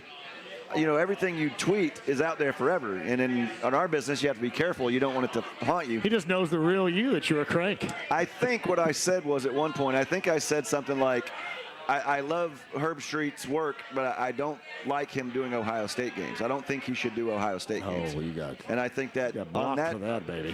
And that's the worst thing I can think I ever said. Because I said that about Aikman. I don't think Aikman should do Cowboy games, and I don't think Herbstreit should do Ohio State games. Because no matter how hard they try, they're rooting for the Cowboys, and he's rooting for the Buckeyes. That's fair. That's it. Thank you. Joel, have a great time in these 17 days before they're back at it for real. And we'll do it again, I'm sure, very soon, man. Thank you for the time today. Yeah, you bet. Sounds like you guys are having a great time up there. Yeah, it's fun, no doubt. It's good to be us. Joel A. Erickson of the Star right there. Let's take a break. That's Chris Hagan. Lindsey Monroe is here for the time being. That's our boss right there, Lindsey. That's Jeff Rickard right there. That's our boss. By the way, John. Hey, Lindsey, let's get it. We're going to get him all drunk. Let's do it. All drunk. 16 days, not 17 days to the season. Oh, 16. Whatever. Jeff's 16. Here. You want to be giving wrong information to the 12 listeners out there?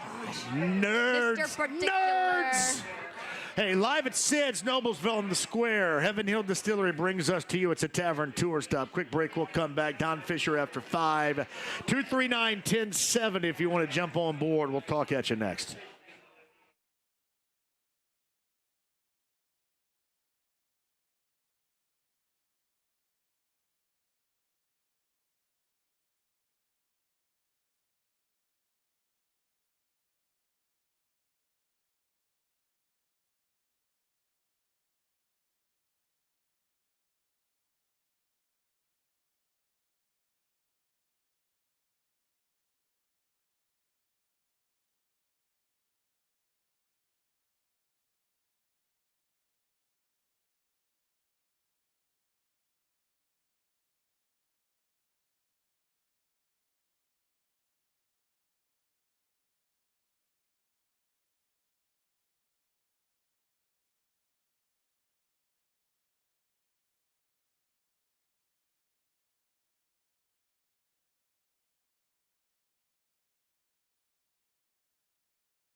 The Ride with JMV. This situation absolutely requires a really futile and stupid gesture be done on somebody's part.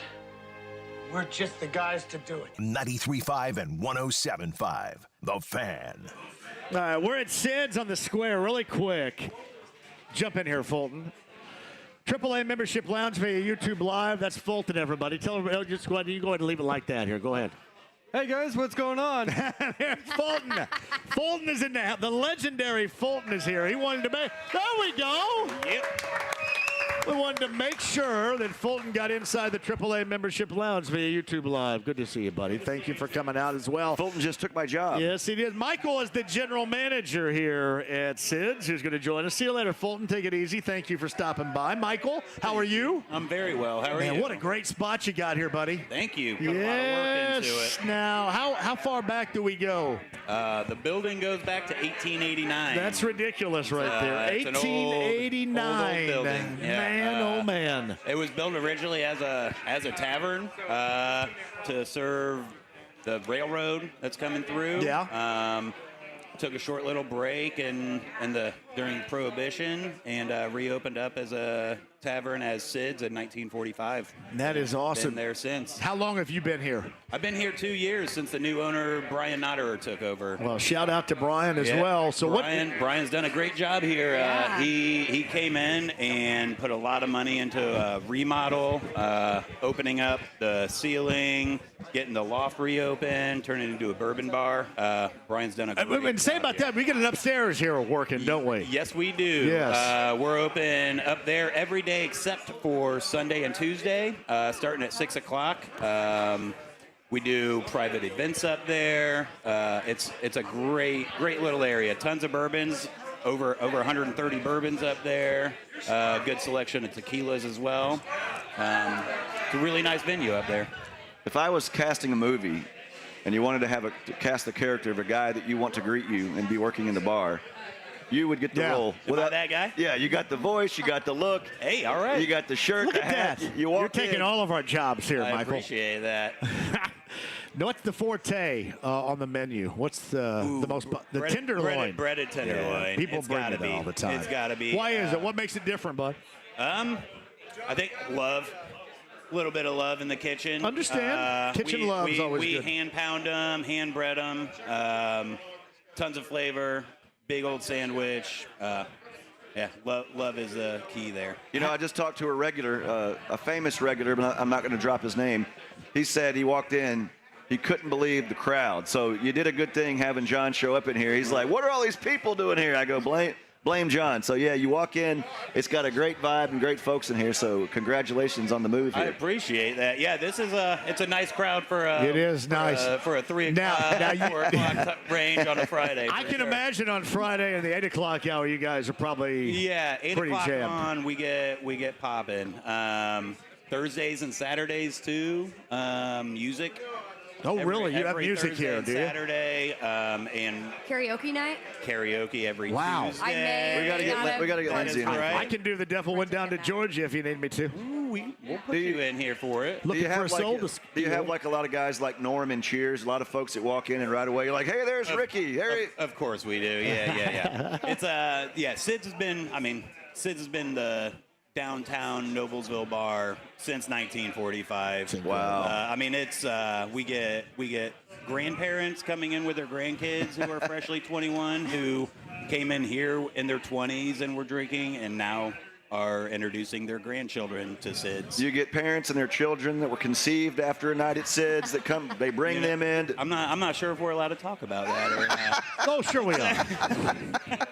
We can talk about anything around here. Yeah. You know, a good bartender knows not to say something like, hey, what happened to that girl you were in here with last week? That's right. You act dumb. What are the hours here at Sid's, Michael? All right, so every day, Monday through Saturday, we open up at 11 o'clock. Yep. Kitchen will close at 10 o'clock through the week, and then 11 o'clock on Fridays and Saturdays.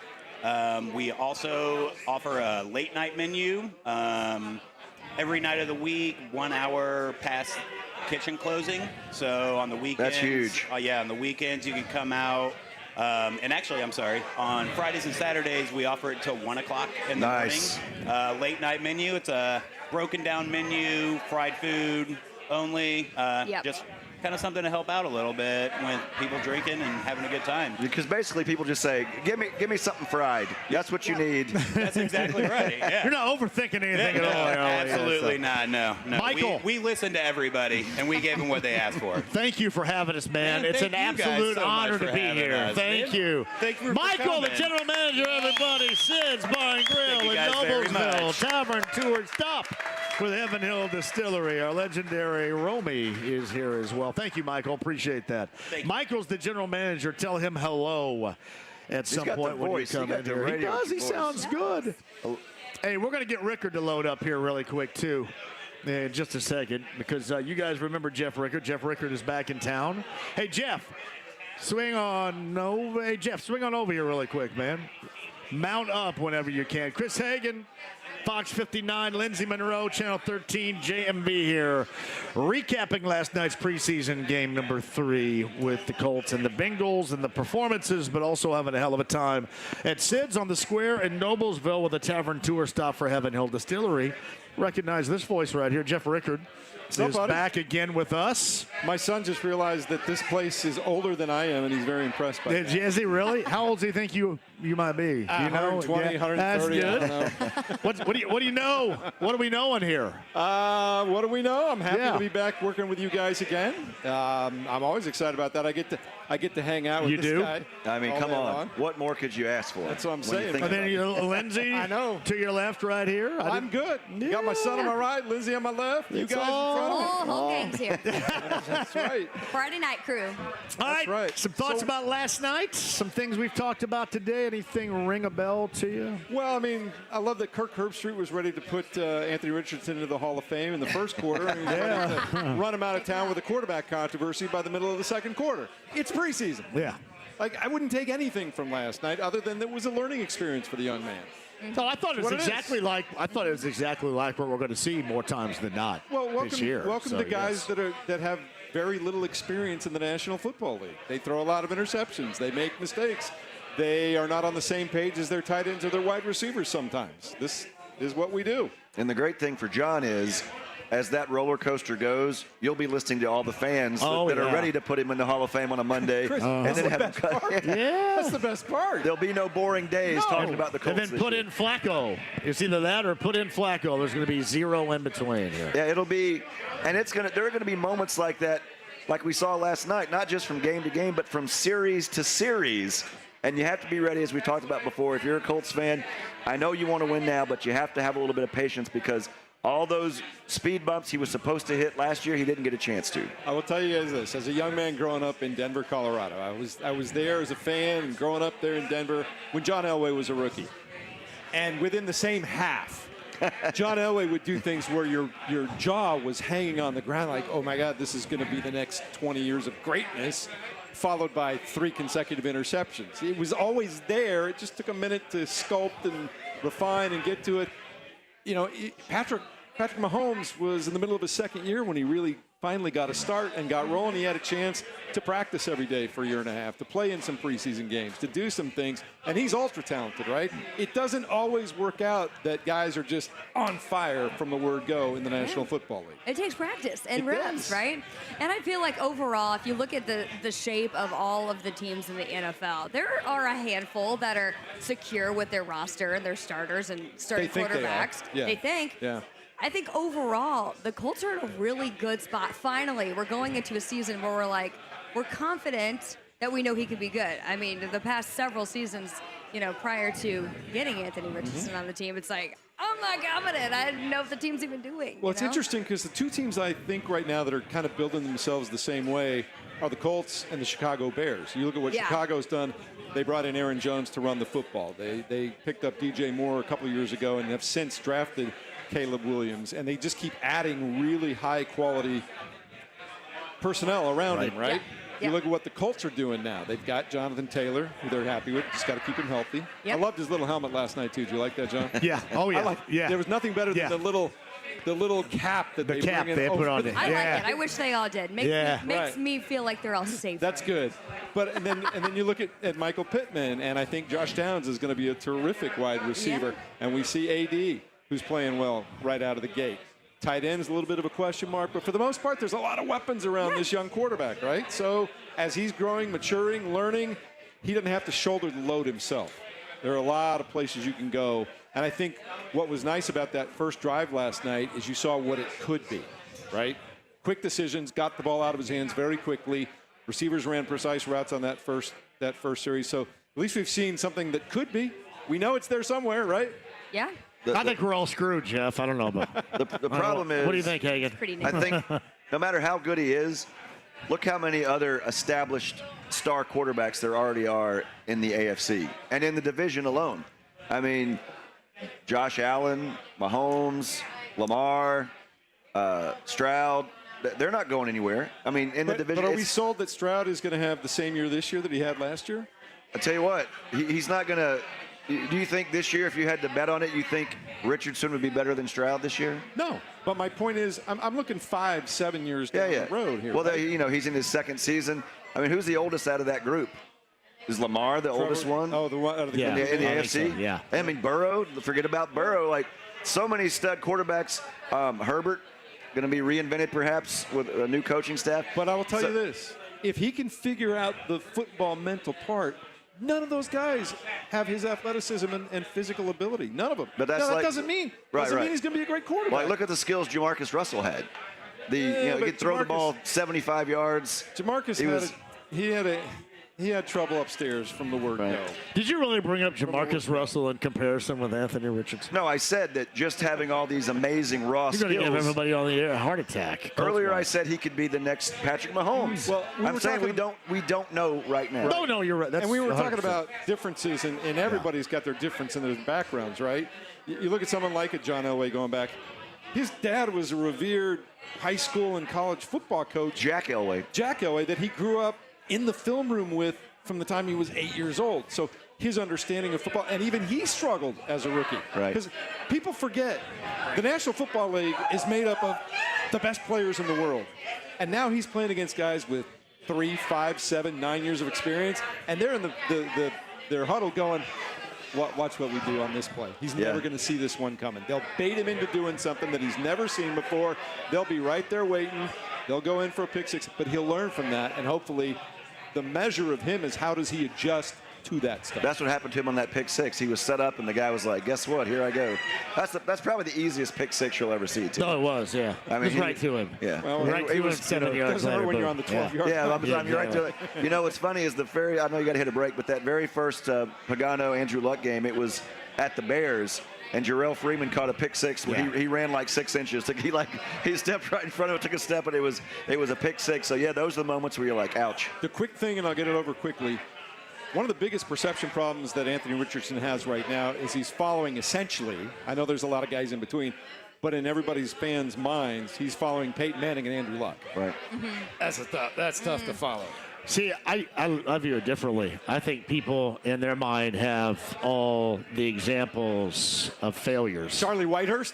No, I mean any quarterback, whether it was Matt Ryan. whether we're talking about Carson Wentz or Matt Ryan, I think you have all the failures here that you're up There's against. been Rivers. So yeah, They always show that graphic of Browns quarterbacks since 1999. The Colts are getting on that verge for having Colts quarterbacks since the year 2017. But I still think those two guys are fresh in the minds of Colts fans. Oh, no doubt. Yeah. Jeff Rickard right there. Good to see you, man. I'll see Thank you you for around. coming out. It's Jeff Rickard Good to back see the with rest of you us guys. here at the Fan. Hagan, Monroe, And Grant Rickard JMV, right here, too. and Grant's in the house right there too. We wondered if he was supposed to be, but I think he's okay. Star of the I think he is okay, tennis buddy. team. Don Fisher, voice of the Hoosiers after 5 on the square at Sid's in Noblesville with Heaven Hill Distillery, a tavern tour stop. 93.5, 107.5. The Fan.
The Ride with JMV. It takes him a second to get on the stool because he's under 5 feet tall. 93.5 and 107.5. The Fan.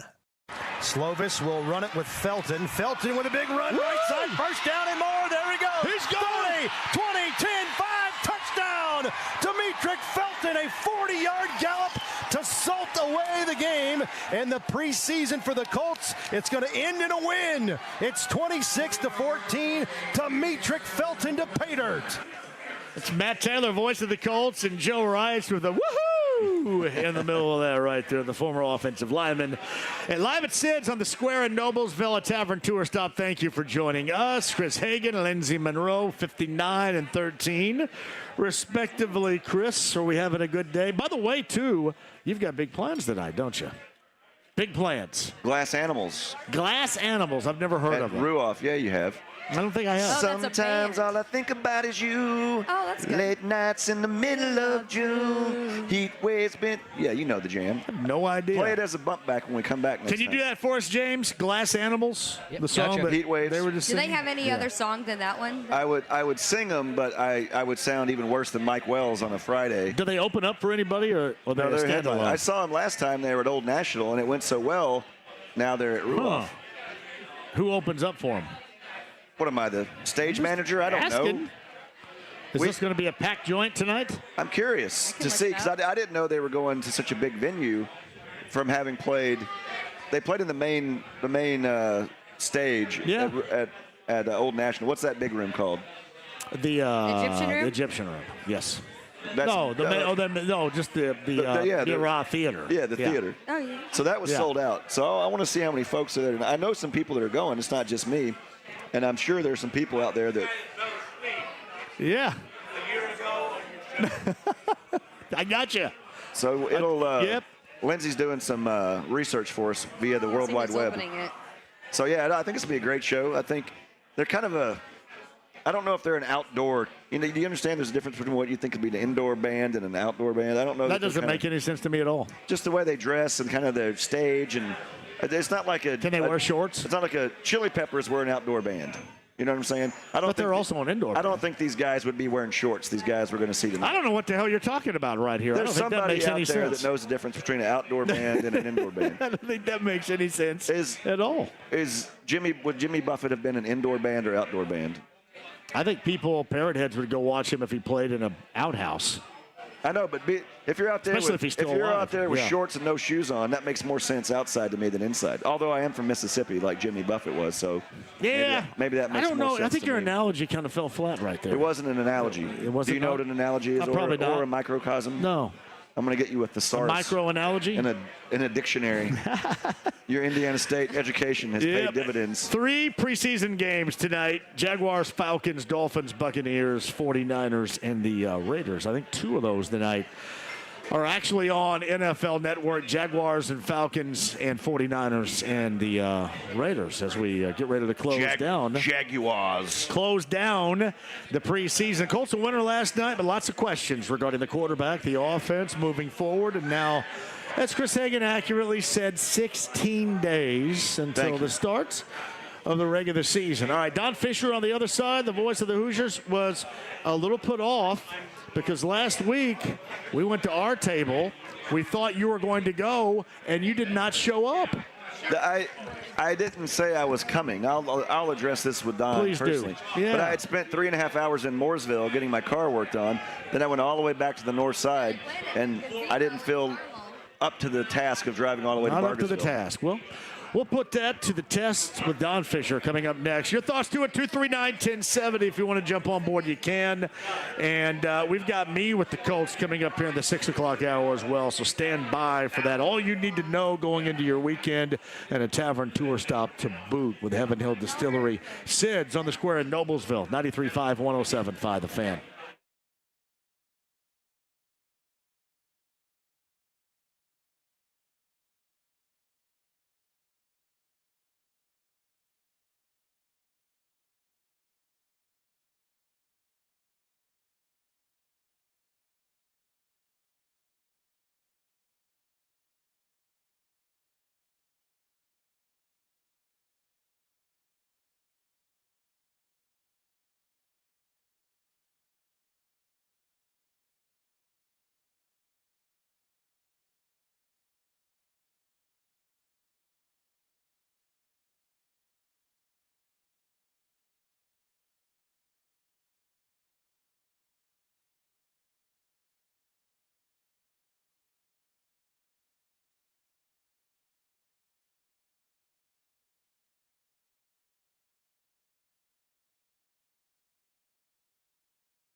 The Ride with JMV. I fart in your general direction. Your mother was a hamster, and your father smelled of elderberry. 93.5 and 107.5. The Fan.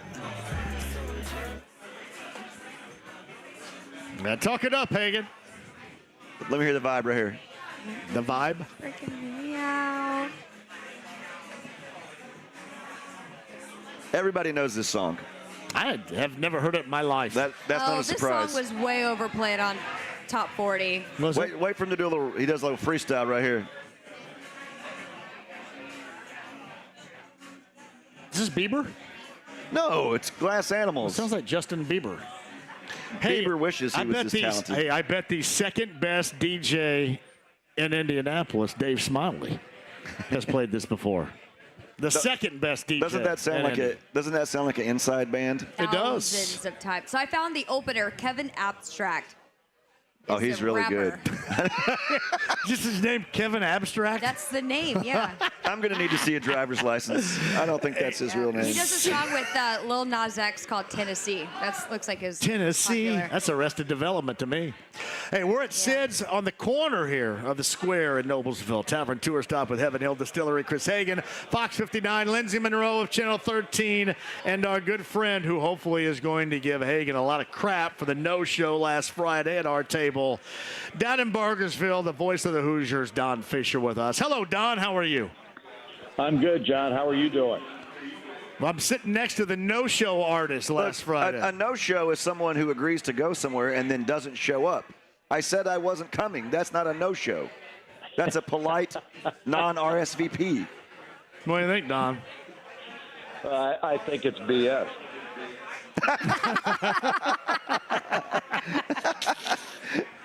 All right, I got no comeback for that. I know you would. Hey, by the way, thanks for hanging with me last week. That was a hell of a time. No problem, big boy. Never. Don, did JMV pick up the tab? Yes, he did. Whoa, I should have come then. Had I known that, I would have made the drive. Look what you missed out on, big boy. I loved it. Loved it. Hey, we're getting closer and closer, Don, to the start of the college football season. And, yeah, excitement does abound. We saw the students all come back basically last weekend and early this week down in Bloomington to start the school year. And then here shortly thereafter, that football team and the reboot of something that a lot of people, Don, product-wise, are very excited about seeing. Well, I certainly am. I can tell you that. I know a lot of other people are as well because I've had a chance to hear Curt Cignetti talk about his team and about just some of the things that he goes about doing, trying to change the culture of the program. All those kinds of things. I think everybody's excited to see what he does produce in these first few of the season. Honestly, I think they're going to have success because as I told you before, I've been to a lot of practices this fall. I went to 10 of the 13 spring practices. I just like what I see out there on a consistent basis, week in, week out, day in, day out. And it looks to me like these players have really bought into what Curt Cignetti is selling. And I don't think there's any question that this team is going to be fun to watch. Hey, Fish, I heard Coach talking about, you've seen IU lose a lot of close games, and Coach was talking about how they have a system. They've been in close games. They've won close ball games. They know how to finish games. How critical will that be instead of in years past losing those, one-drive games and being able to get over the hump, and that can springboard a season to getting back into 7-8 win category?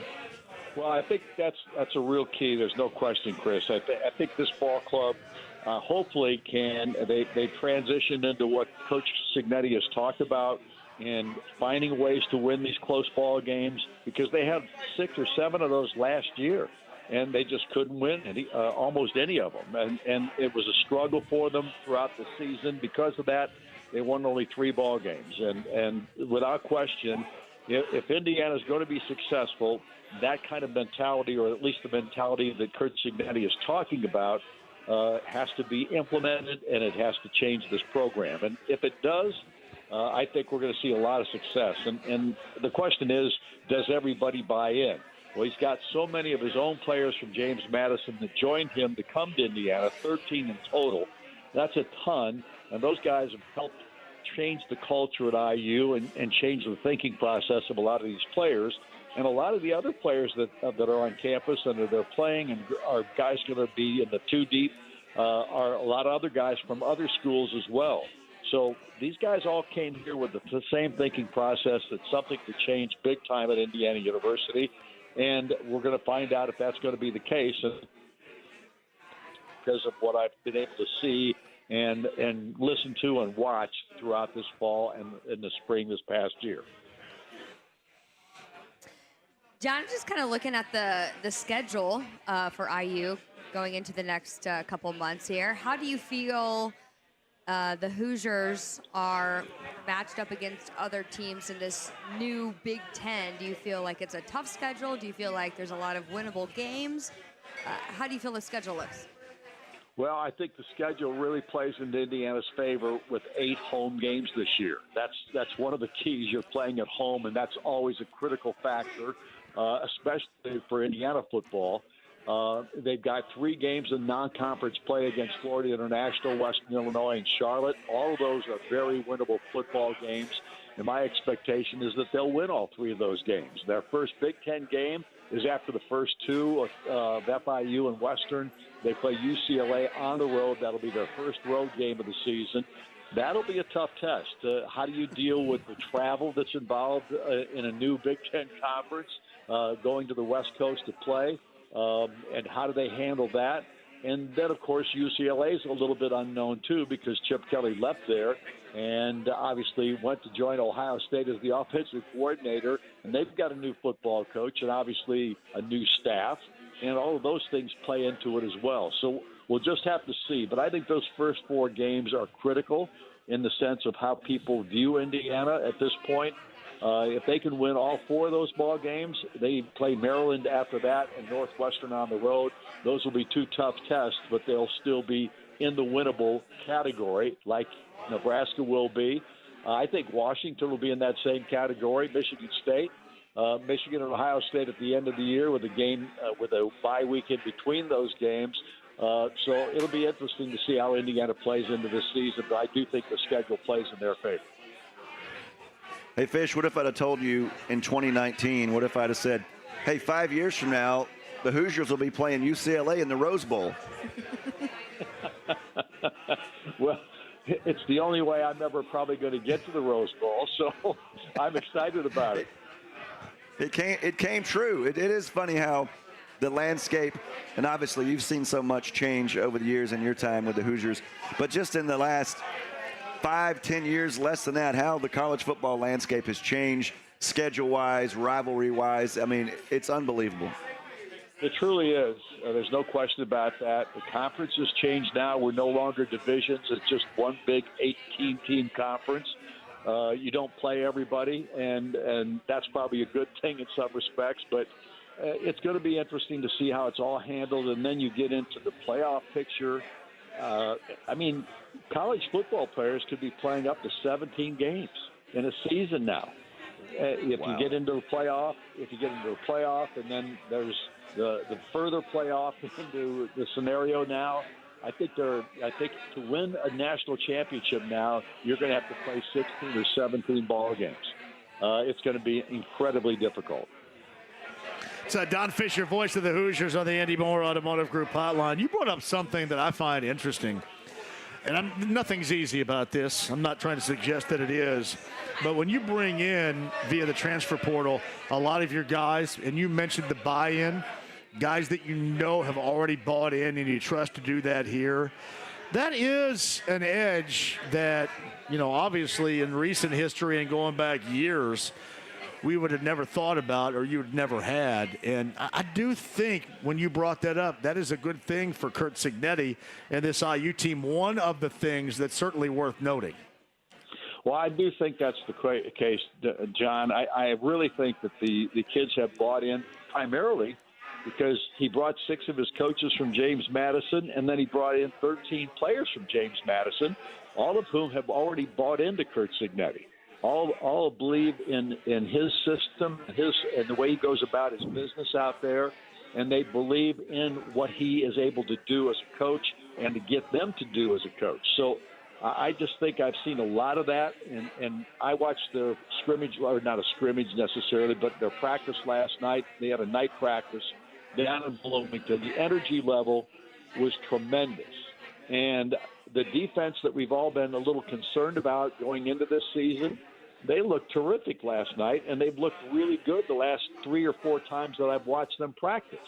So I just think that right now we're seeing a lot of buy-in from a lot of different sides of this thing. And I do think that because he brought so many people with him, his coaches and his players, that they've helped establish a new culture at Indiana University. The only thing that could, in my mind, the only thing that's going to make this a negative season is if Indiana can't stay healthy, because I think that's always been a problem at IU. Depth and those kinds of things have always played into why Indiana has not been as successful as you would like them to be. And, again, we're talking about a lot of new faces out there, a different level of college football for some of these players. Obviously, James Madison was not in the Big Ten, but they still were ranked 25th at the end of last year, which tells you that a lot of people thought they were a really good football program. So all of these things give you a reason to buy into what we're talking about here. Well, probably the transfer that will have the most eyes on him, at least from the start, is Curtis Rourke at QB. I mean, did great things in the MAC, but like you say, translating that to the Big Ten, what have you seen from him that kind of led to him earning that starting role? Well, you know, when they talk about quarterbacks and guys that really know what they're doing, the biggest thing about a guy like Curtis Rourke is his management of what's out there in the field with him at the times that he's trying to perform. And I think the biggest thing about Rourke is his mind and his experience level. Those two things are going to play big in how he performs. I think he's done a really good job of understanding what the offense is all about. Mike Shanahan, the offensive coordinator, has infiltrated, I think, Rourke with his system and how he likes things done. They have a quarterback coach, Tino Cincinnati, who is really a guy that I think is probably one of those guys at some point will be a head coach at some point in his career. He's young. He's learned. He knows exactly what he's talking about. Cignetti has a lot of confidence in him to help Rourke through this process of playing with a new team and a new style of offense and what he's able to do as a quarterback. So, right now I think the biggest thing I think about Rourke is that he will manage the game extremely well. And I don't think there's any doubt he's got enough talent with his arm and his abilities out there that I think he's going to be a major factor for this program. But I do think that they've got other guys that can do the job as well, especially from the quarterback position. I think Taven Jackson looks so much better than he did over the last couple of years. He just looks like a guy that believes in the system, knows exactly what they're asking of him. The big question mark on Taven's always been, can he make the right decisions? Can he read the defense? Can he make the right throws? We'll see about that if he gets a lot of playing time. I think early in the season we're going to see Taven. I just do. I think Curt Cignetti's one of those guys that wants to give – if they have ball games that they feel that they can do it in, a lot of people will be seeing playing time to see who sorts out to be the major factor for this football program. And I think that's the way it should always be done. I'm not sure it always has been that way. Yeah, a lot of folks rooting for Taven. But you used a cool term there, Don, that no one has ever used when referring to John or me. You said he's a very learned man. John, has anybody ever called you a learned man? God, they knew it'd take me an hour to figure out what they meant. I think it was something good based on how Don said it. Here's what you got to know. I don't know what it means.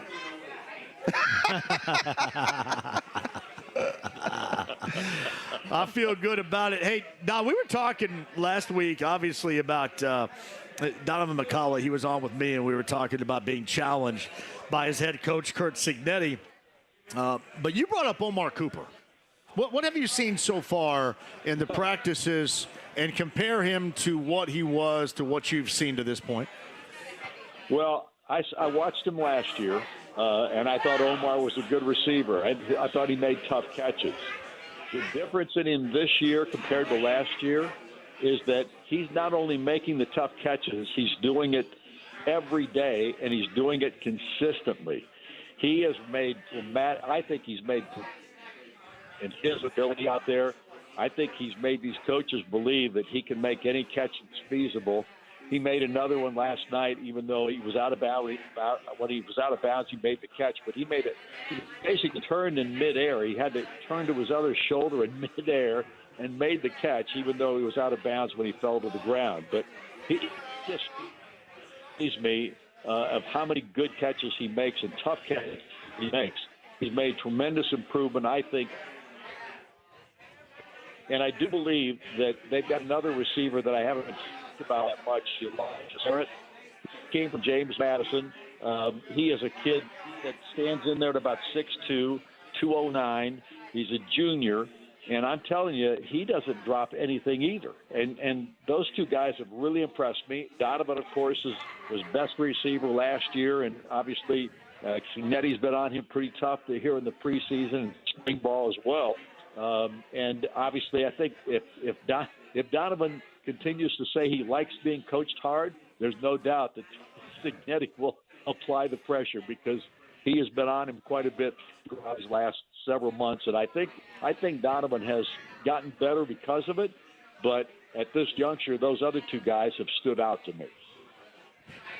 Don, if you're making a pitch right now on behalf of the football program to fans that are thinking about going down to Bloomington and checking out this new era of football, what would be the main selling point about why they should be down there and fill it up on week one?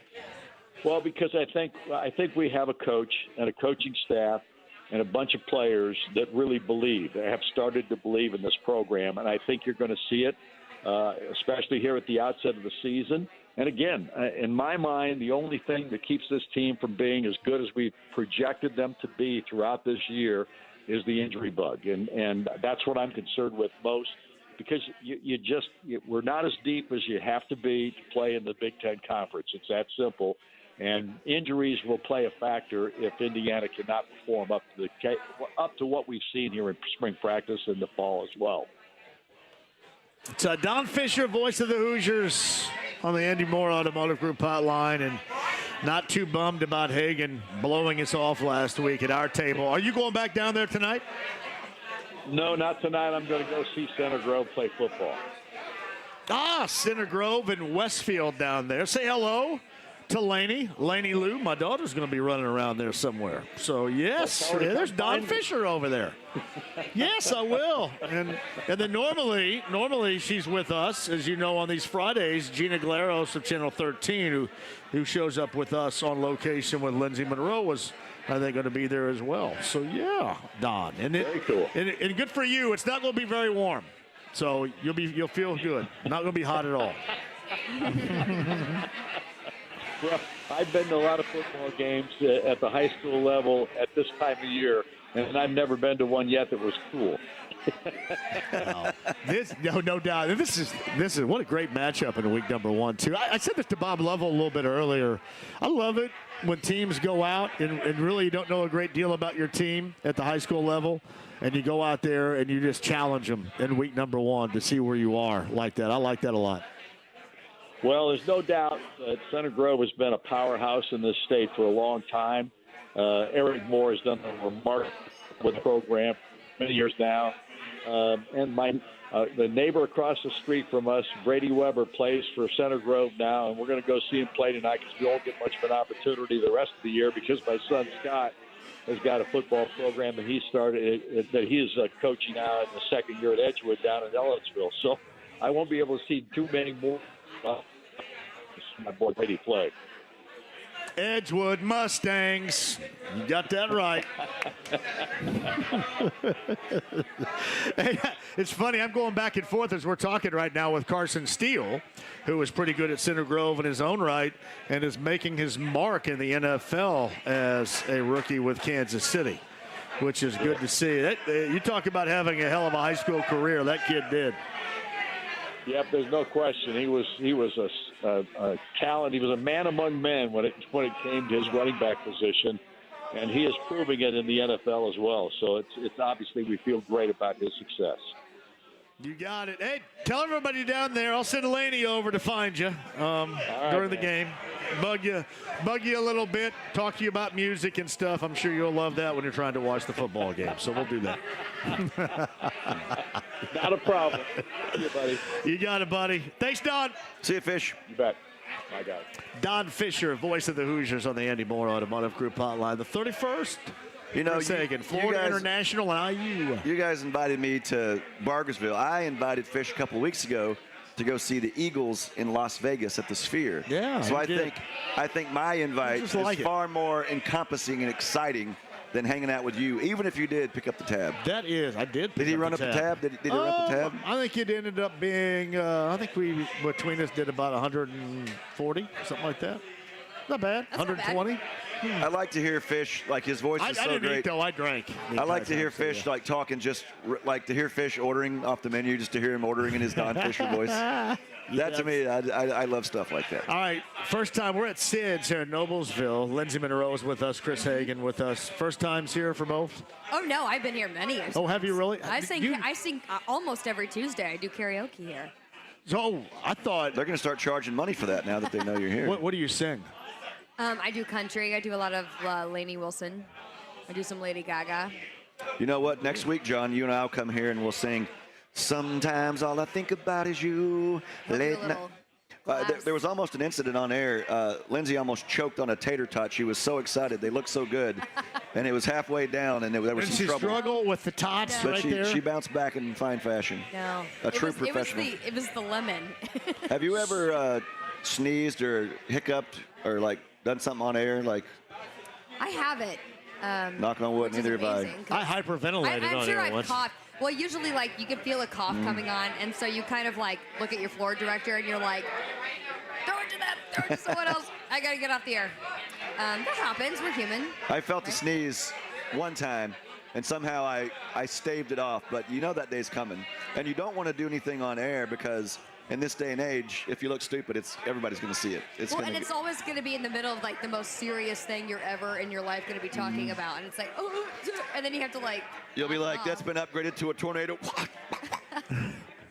I hyperventilated once. Yeah, I'll take one. Yeah, I hyperventilated once. Like when you say hyperventilated, what happened? I couldn't get my breath. I was choking. I was on the air. I was in the middle of. I was seriously Were you in on the middle camera? of 7 minutes. I was in front of the H-Mon, but my pants were also unzipped. Well, There's a lot going on. that sounds like a win-win on that. It was pretty awesome. Did you submit that one for the Emmys? It was pretty awesome right there. Yeah, he would have won. What amazes me about what you do, you talk for extended periods on the radio. Yeah. And you have no prompter. And the same thing, you'll get up there. Yeah. Right. Like, how do you manage that in your time when they say, okay, you got 4 minutes? Have you ever had a moment where you've said all you got to say and it only took you 2.5 minutes? Yeah, but I can talk about the 7-day for like a minute and a half. I usually never go under. Okay, yeah. And so we have on our clicker, which, as you probably seen on air, it's the size of like a garage door opener. I don't know why in 2024 they're still large, but they are. There is a button on there that we have preset the 7-day to. So if any point we're in our show and I get a wrap and I need to dump out for whatever reason, I can just hit that button and it will automatically skip everything to else. the 7-day.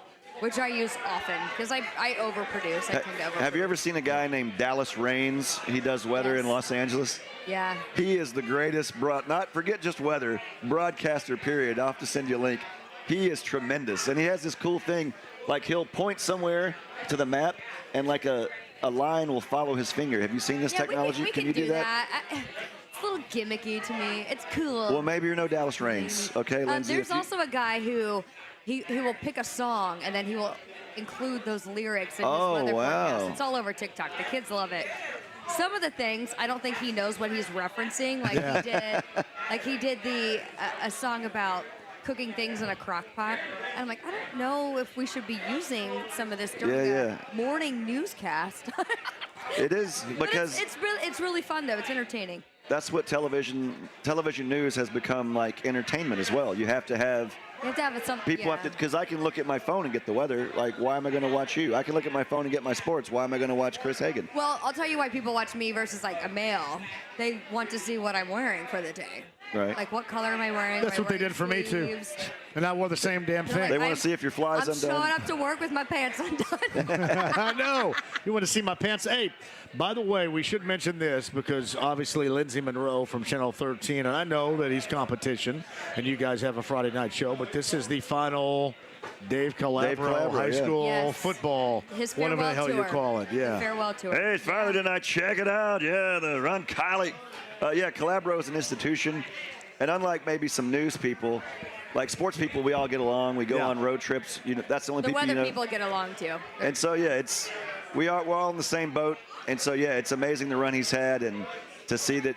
And I've kind of joked with him, like, I'm so jealous of you that you'll be done with this. I Like, said the same thing to him, and he's like, "You're the 85th person who said that to me." In So, retirement. I said, this is the last time you have to go to Sailing into the training camp. sunset. This is the last time you have to do this. But He's like, hopefully "Oh, he goes no." out with a bang and enjoys it and savors the moments, because I'm sure at some point this time next year he'll be missing it. Yeah. All right. Coming up, Romy, you got time on the other side? Because we got to announce the next Tavern Tour stop, don't we? We do. All right, Jim Romanak is here. Heaven Hill Distillery Tavern Tour stop today is on the corner of the square. We're in Noblesville at Sid's Bar and Grill. We'll announce where we're going. Coming up for the Tavern Tour stop in September. That is, yes, I know where we're going. We've been there. Been there before. We'll do that coming up on the other side, too. Lindsey Monroe, Chris Hagan, JMV. I do have time at 239-1070 if anybody want to jump on board regarding the game last night. If it's Richardson, Matt Gay. Obviously, the way that they played and wondering in the next 16 days what this thing is going to look like in week number 1, we got you covered at 239-1070. Again, Tavern Tour stop in Noblesville. We're at Sid's Bar and Grill with 93.5 and 107.5 The Fan.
with JMV. We're not going to fall for a banana in the tailpipe.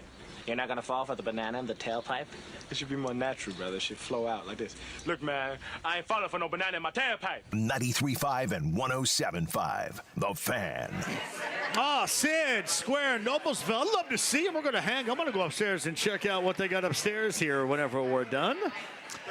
Hagen, Monroe, JMV. Dev's the on-site engineer. It's James back at the studio. Colts Happy Hour with me, top of the hour.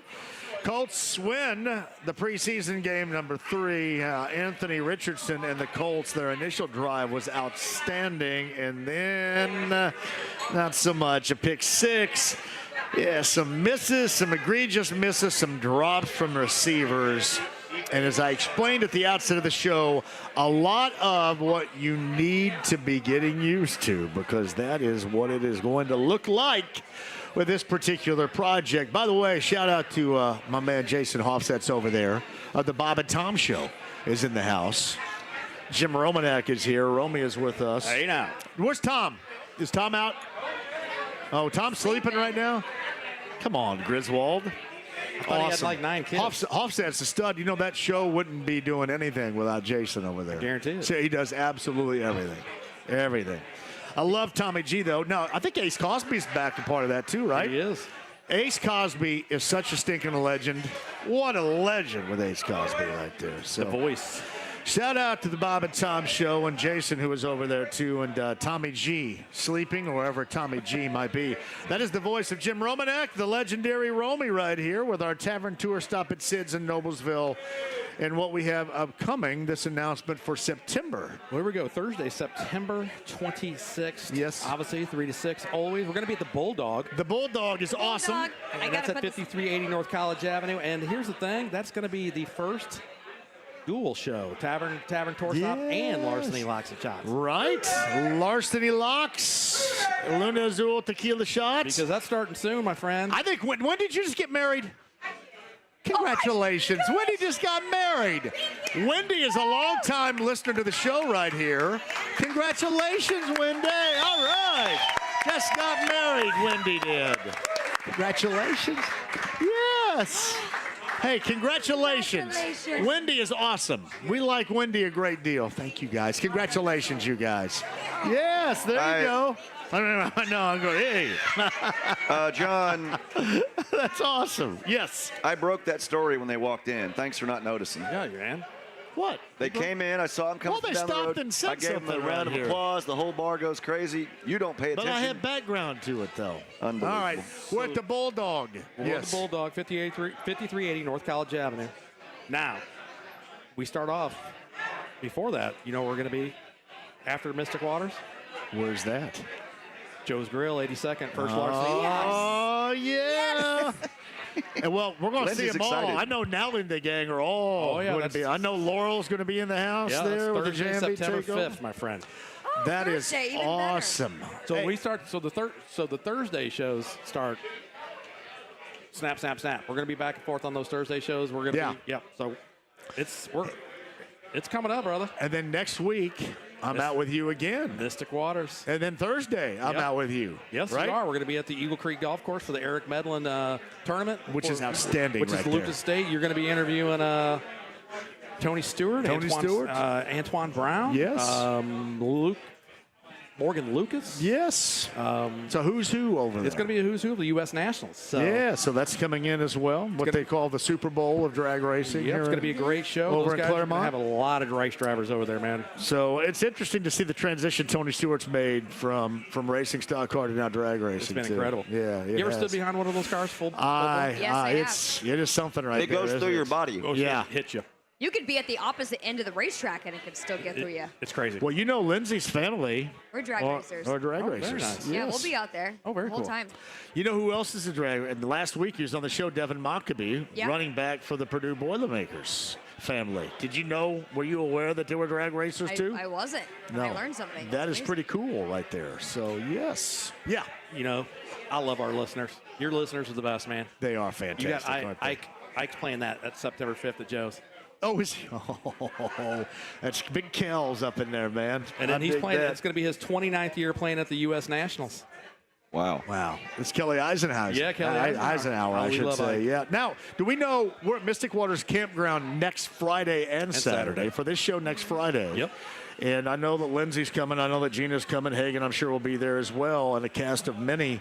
Now, do we have a band yet afterwards? What do we have? Yes, I'm not sure what the band is, but Brent does have a band out there. I have been told today, too, that on Saturday night, DJ Skids will be out there and doing the mini mixes live with us. Oh, that's so awesome. he told me that yesterday. So Skids will be out there on Saturday. And if you're unaware of what we're doing, Mystic Waters Campground in Pendleton off of I-69, that starts a week from today. This show will be out there live, and we call it the Labor Day Weekend Bender. We did it last year. This is the sequel.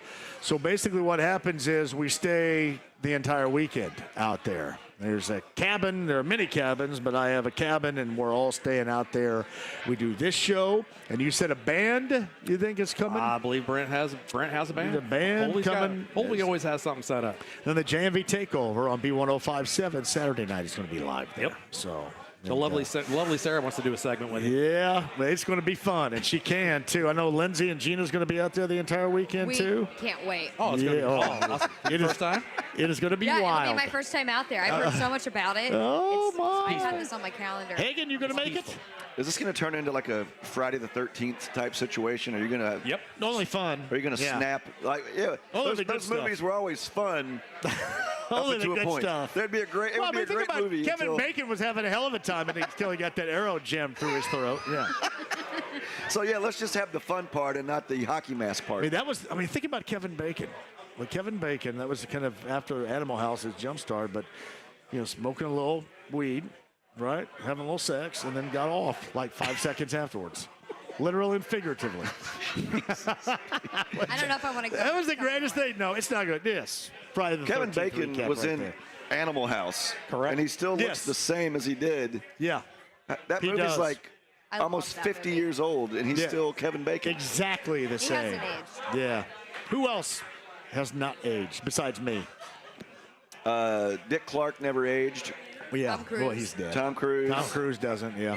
Ryan Seacrest. No. There's Dolly something. Parton. Oh, Elizabeth Hurley. Yeah. Salma Hayek. That's strong. Yeah, oh, my a good goodness one. gracious sakes alive. Romy. Good call right there. Jennifer Look at Lopez. Sarah behind you smiling. Big grin from Yeah, Sarah J-Lo looks right exactly there. the same. Yeah.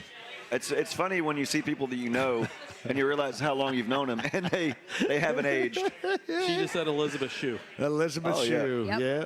They got good skincare routines. Well, like when you see some people though, you're like, ugh, what happened to you? Well, that's not very nice. Some people skip a deck. Some people look like they're 30s and they go right to their 50s. Somehow they skip their 40s. You got Because they have Look at kids. Romy. Because they have kids. Oh my God. All right, Bulldog, brother. coming up, and we're busy next week. Busy. Mystic Waters Campground. I think the cabins are all sold out. Yes. But I think there is camping space available. Yep. Tent camping wise. I don't know about the RVs. I saw all the Smiley Bros walk through here. So the second best DJ in Indy, I think, is going to be out there too. Cool. From ZPL over there. So hanging out and watching the master DJ at work, which is you on Saturday night right there. Well, it's going to be a hell of a time. We're going to have a great time. Amazing, great people. Hopefully, get great weather, which forecast looks amazing. So, No, I can't wait, buddy. Look bad. Thank you for everything. Thank you, brother. Jim Romanek, the legend Romy, everybody. Romy right in the here. house. Sid's, Noblesville, Heaven Hill Distillery right there. All right, James, we got somebody on hold here that wants to pop on before the break. I want to make sure I get somebody on if they're there. Yes, we do. We have Ashley on line one. Ashley's at 239-1070. Ashley, join the show. JMV, first-time caller, long-time listener. Just had to call in. I tried to call in yesterday and couldn't get through, but I've been dying to tell you this story. So my dad and I are big Yankee fans. Went to New York 2 weekends ago for the Rangers series. Went to a 80s and 90s throwback sports store that this guy specializes in all this vintage gear. So met this classic Italian-sounding guy named Tony. We were talking about the Pacers, of course, with the Knicks. And he tells us that all of the Knicks fans come in and buy all the Reggie Miller gear. And Spike Lee actually stops in quite frequently knows this guy by name, and he said that he'll buy up the Reggie gear too when he finds it. I just thought that was hilarious. And then Tony proceeds to tell us, we said, Actually, what's the explanation as to why they buy up the Reggie gear? I don't know. I don't know if it's they wanna burn it, or if they're just trying to show off, or if they're actually just closeted Pacers fans. I'm not sure, but he said that they come in and the Reggie Miller gear is gone before any of the Pacers gear is gone. If it's Reggie themed, it's gone off the shelves. So I thought that was funny in New York of all places. So he at the Super Bowl in 2012 in New York, I was up there at the Media Hotel, and like all manner of people were staying in that. I met Jesse Jackson. I saw Spike Lee, and when Spike Lee walked by, I said, "How about them Pacers?" And his face turned and looked at me, and he just said, "Shut up." And he was dead serious. I just kept moving. So he's got some deep wounds when it comes to the Pacers and Reggie. Yeah. Ashley, have a great weekend. Thank you for the call. All right, thanks, JMV. Have a good one. Take care. Ashley, call again soon. Yeah. That is funny when people buy up. He was serious about that to your face. Oh, yeah. I could have taken him, though. He's a little guy, littler than me. He was walking by, and he was all Spike Lee. Was that the last really bad weather and everything that went around it, Super Bowl? Yeah, because the one in Dallas, the year before the one in Indy was a disaster in Dallas. It was an ice storm and snowstorm. And then the one in New York was like a blizzard. Yeah. Like right after the day after the game. Me and a photographer had driven up there, but we had a reporter that had flown, and she had to come back with us because all the flights were canceled and stuff. But other than that, it's been pretty smooth sailing. I mean, obviously the different venues have all been. Yeah, the one here was still incredible. It was unreal. It was so unbelievably warm that stretch of February days. Do you think there's ever going to be a Super Bowl in an open-air stadium again? I mean, yeah, they have them. They have one in Tampa, like Miami. Oh, I guess that doesn't count, though. No, you mean cold weather. You said open-air stadium. I didn't She means specify. cold weather. You know what I mean. I answered the question as stated. Yeah, I mean, they had, they had one in Minneapolis, Indianapolis, dome, but really cold weather. I think it's going to be harder and harder. Like, Indy got Not its. many left. And where are you going to have one? And like. Green Bay. Never. Phil Stadium. Never in Green Bay, never in Buffalo. Kansas City. When you think about how lucky Indianapolis was, here's how fortunate. As much planning as you can do for a Super Bowl, the things you can't control the weather. Turned out great. You can't control the matchup. You had a great matchup where it's the Patriots and the Giants, Eli Manning revenge game, and you can't control whether or not it's a good game, and it was a great game.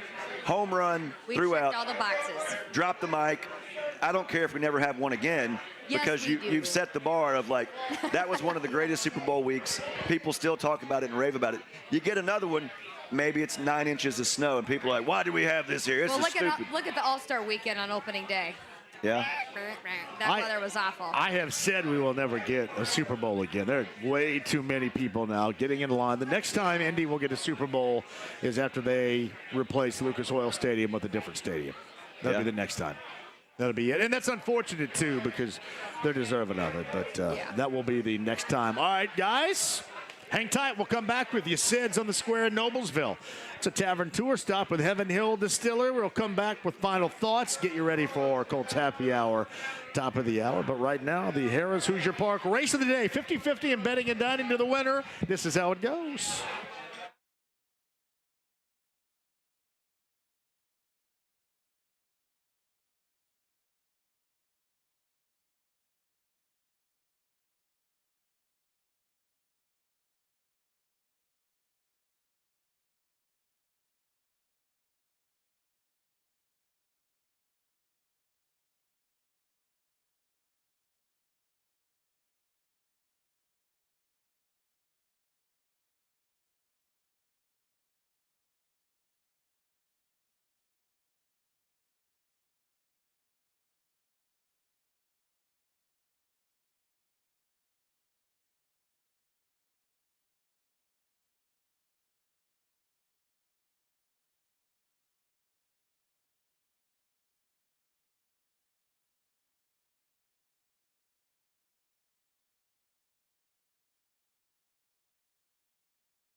The Ride with JMV. He's my best friend. He's my pal. He's my homeboy, my rotten soldier. He's my sweet cheese, my good time boy. 93.5 and 107.5. The Fan. Oh, your Harris Hoosier Park race of the day. Jeremy Burkett and the winning horse was I See Caviar. Won at $10.20 on a $2 bet. The $2 exact to $29. 50-cent trifecta went for $19.70. That's your Harris Hoosier Park race of the day. And Jeremy gets 50-50 betting and dining from the awesome Harris Hoosier Park Racing and Casino and Anderson. Rick Moore is the general manager. Our friend Tony Wren, shout out. And our good friend Chris Hagan. Thank you. Spends a lot of evenings up there in the casino. Man, don't be putting my business out in the streets. Why not? I just want to say spend that. a lot of time at the casino. Lindsay Monroe was here as well. Are you at the casino often up in Anderson? Yes, you are. I love it. Are you what game in particular Penny player? slot. Penny slot. Hey, those penny slots, I've seen people just rake thousands of dollars playing the penny slots. What's your go-to? Shake 'em up, shake 'em up, shake 'em up, shake 'em. What is that? Craps is the game. Oh. That's a song by Ice Cube. It is. Good. It was a good day. It was a good day. Ice Cube. Indeed. No, what do we have here, Lindsay? We got what an announcement. So I mentioned golf. Yes. It's very important to my life. I live in Hamilton County. We Yeah. have a golf event coming up, but we need more players. So my friend is going to Yes. talk more about this. All right, Lindsay brought you on the air, so have at it. Hey, thank you guys. So my name's Keith Turner, and I'm helping out with the Hamilton County Amateur Men's Golf Tournament. Okay. It's also open to everybody. Women are welcome to play. We're in desperate need of seniors and super senior division. So Hagan, can you play? John, sign you up. So senior in golf is different than like Social Security. Senior in golf's like what Yeah. age? 55 and over. Yeah. Okay. But it's at Purgatory and it's at Bear Slide. And both courses. Good are in ones right there. fantastic Very good shape. ones. It's September 14th and 15th. Is Mike still running Purgatory? Mike Merchant? Yes. He's still out there, yeah. I love Mike Merchant. What a great dude that is right there. He is a great guy. Yeah. He treats us fabulous. Merchant is a swell dude, for real. But if people want to find out more information about it, they can email golfhamam@gmail.com. Okay. And, Spelled what? Pan Am? What'd you say? Golf Ham, like Hamilton County. Okay. Golf Ham. AM. Okay. Ham Am. Ham. At gmail.com. Yep. Golfhamam@gmail.com, and we'd love to have anybody. We haven't officially done it, but we're gonna do it right now. We're gonna open it up to anybody in the state that wants to play. Okay. Awesome. Awesome. So that would be great. Thanks, brother. Appreciate you. Yeah. Thanks for coming out, too. Thank you, sir. You're welcome. He's got that Bengal shirt on. And you still let him on the air. He He described. walked up wearing a Bengal shirt, so I'm like, do we? He said Anthony Richardson is going to be the next Achilles Smith. Oh, wow. Speaking of which, that looks like an Oregon logo. Your little light there. It does. Kind of look like the Oregon logo just a little bit. As, not to name drop, but as Bill Polian once told me, top 10 picks in the draft are 50-50. Yeah. Even more so with quarterbacks. Chase Daniel says this. I think he works for the NFL Network now regarding Anthony Richardson. Insane arm talent. His game has improved drastically from a year ago, which I don't know how you could tell because he played so sparingly. Accuracy issues are there, but there's absolutely zero debate who was the QB1 in Indy, which, okay, Well, yeah. there shouldn't be, and there better not be, or people are going to get fired immediately. The way that it is. It's nice to have a cannon, but sometimes you just need a BB gun. And that's what he's got to work on. The touch is not exactly there. Lindsay, you going to be on Channel 13 in the morning? Yes, and Gina will be there. Gina! That's Gloria. Right. The team is back together again, 6 a.m. Who else is tomorrow. with you? Matthew Foltz. Yeah, he What looks like time do he's you get there? 12. Is he 12 years old? Truly. He's like 30. 12? 30. He looks 12. He's aging divinely. We talked about aging Yeah. blissfully. That's that one. Aging divinely. Yeah, I like so we're that. back after the Olympics. We had kind of a wild schedule there for a little bit, but we're back to our normal stuff. Really looking forward. We're planning a very big weekend. First Colts home opener, September 8th. We're gonna have crews out. We're gonna go big. I'm on going to that do day, it. so I'm excited. Yeah, I think we're going to talk all next week, obviously. That's right. Because are you guys coming out both Friday and Saturday? Is that true? Saturday, I'm getting my wedding dress. Holy crap. Shopping Whoa. session So I don't know if we'll be there Saturday. Have you already picked out the design, or you just? No, I have no idea. If you need me to come help, I'll do it. I got a good eye for that kind of stuff. All right, Marie Gabriel. Hagen, what about you? Do you have to buy your own wedding dress, or does like your parents, or what's the rule? I think it's usually like a gift. Everyone's different, especially as you get older. What's our price range here? What's our ceiling? That's the thing. I've been trying to research how much wedding gowns cost, and I have no idea. It's just like an arbitrary number. So I think $5 grand. I'm gonna budget. No way. Is it $5 grand? No, if it's $5 grand, I'm getting married in this golf outfit I'm currently wearing. You look good.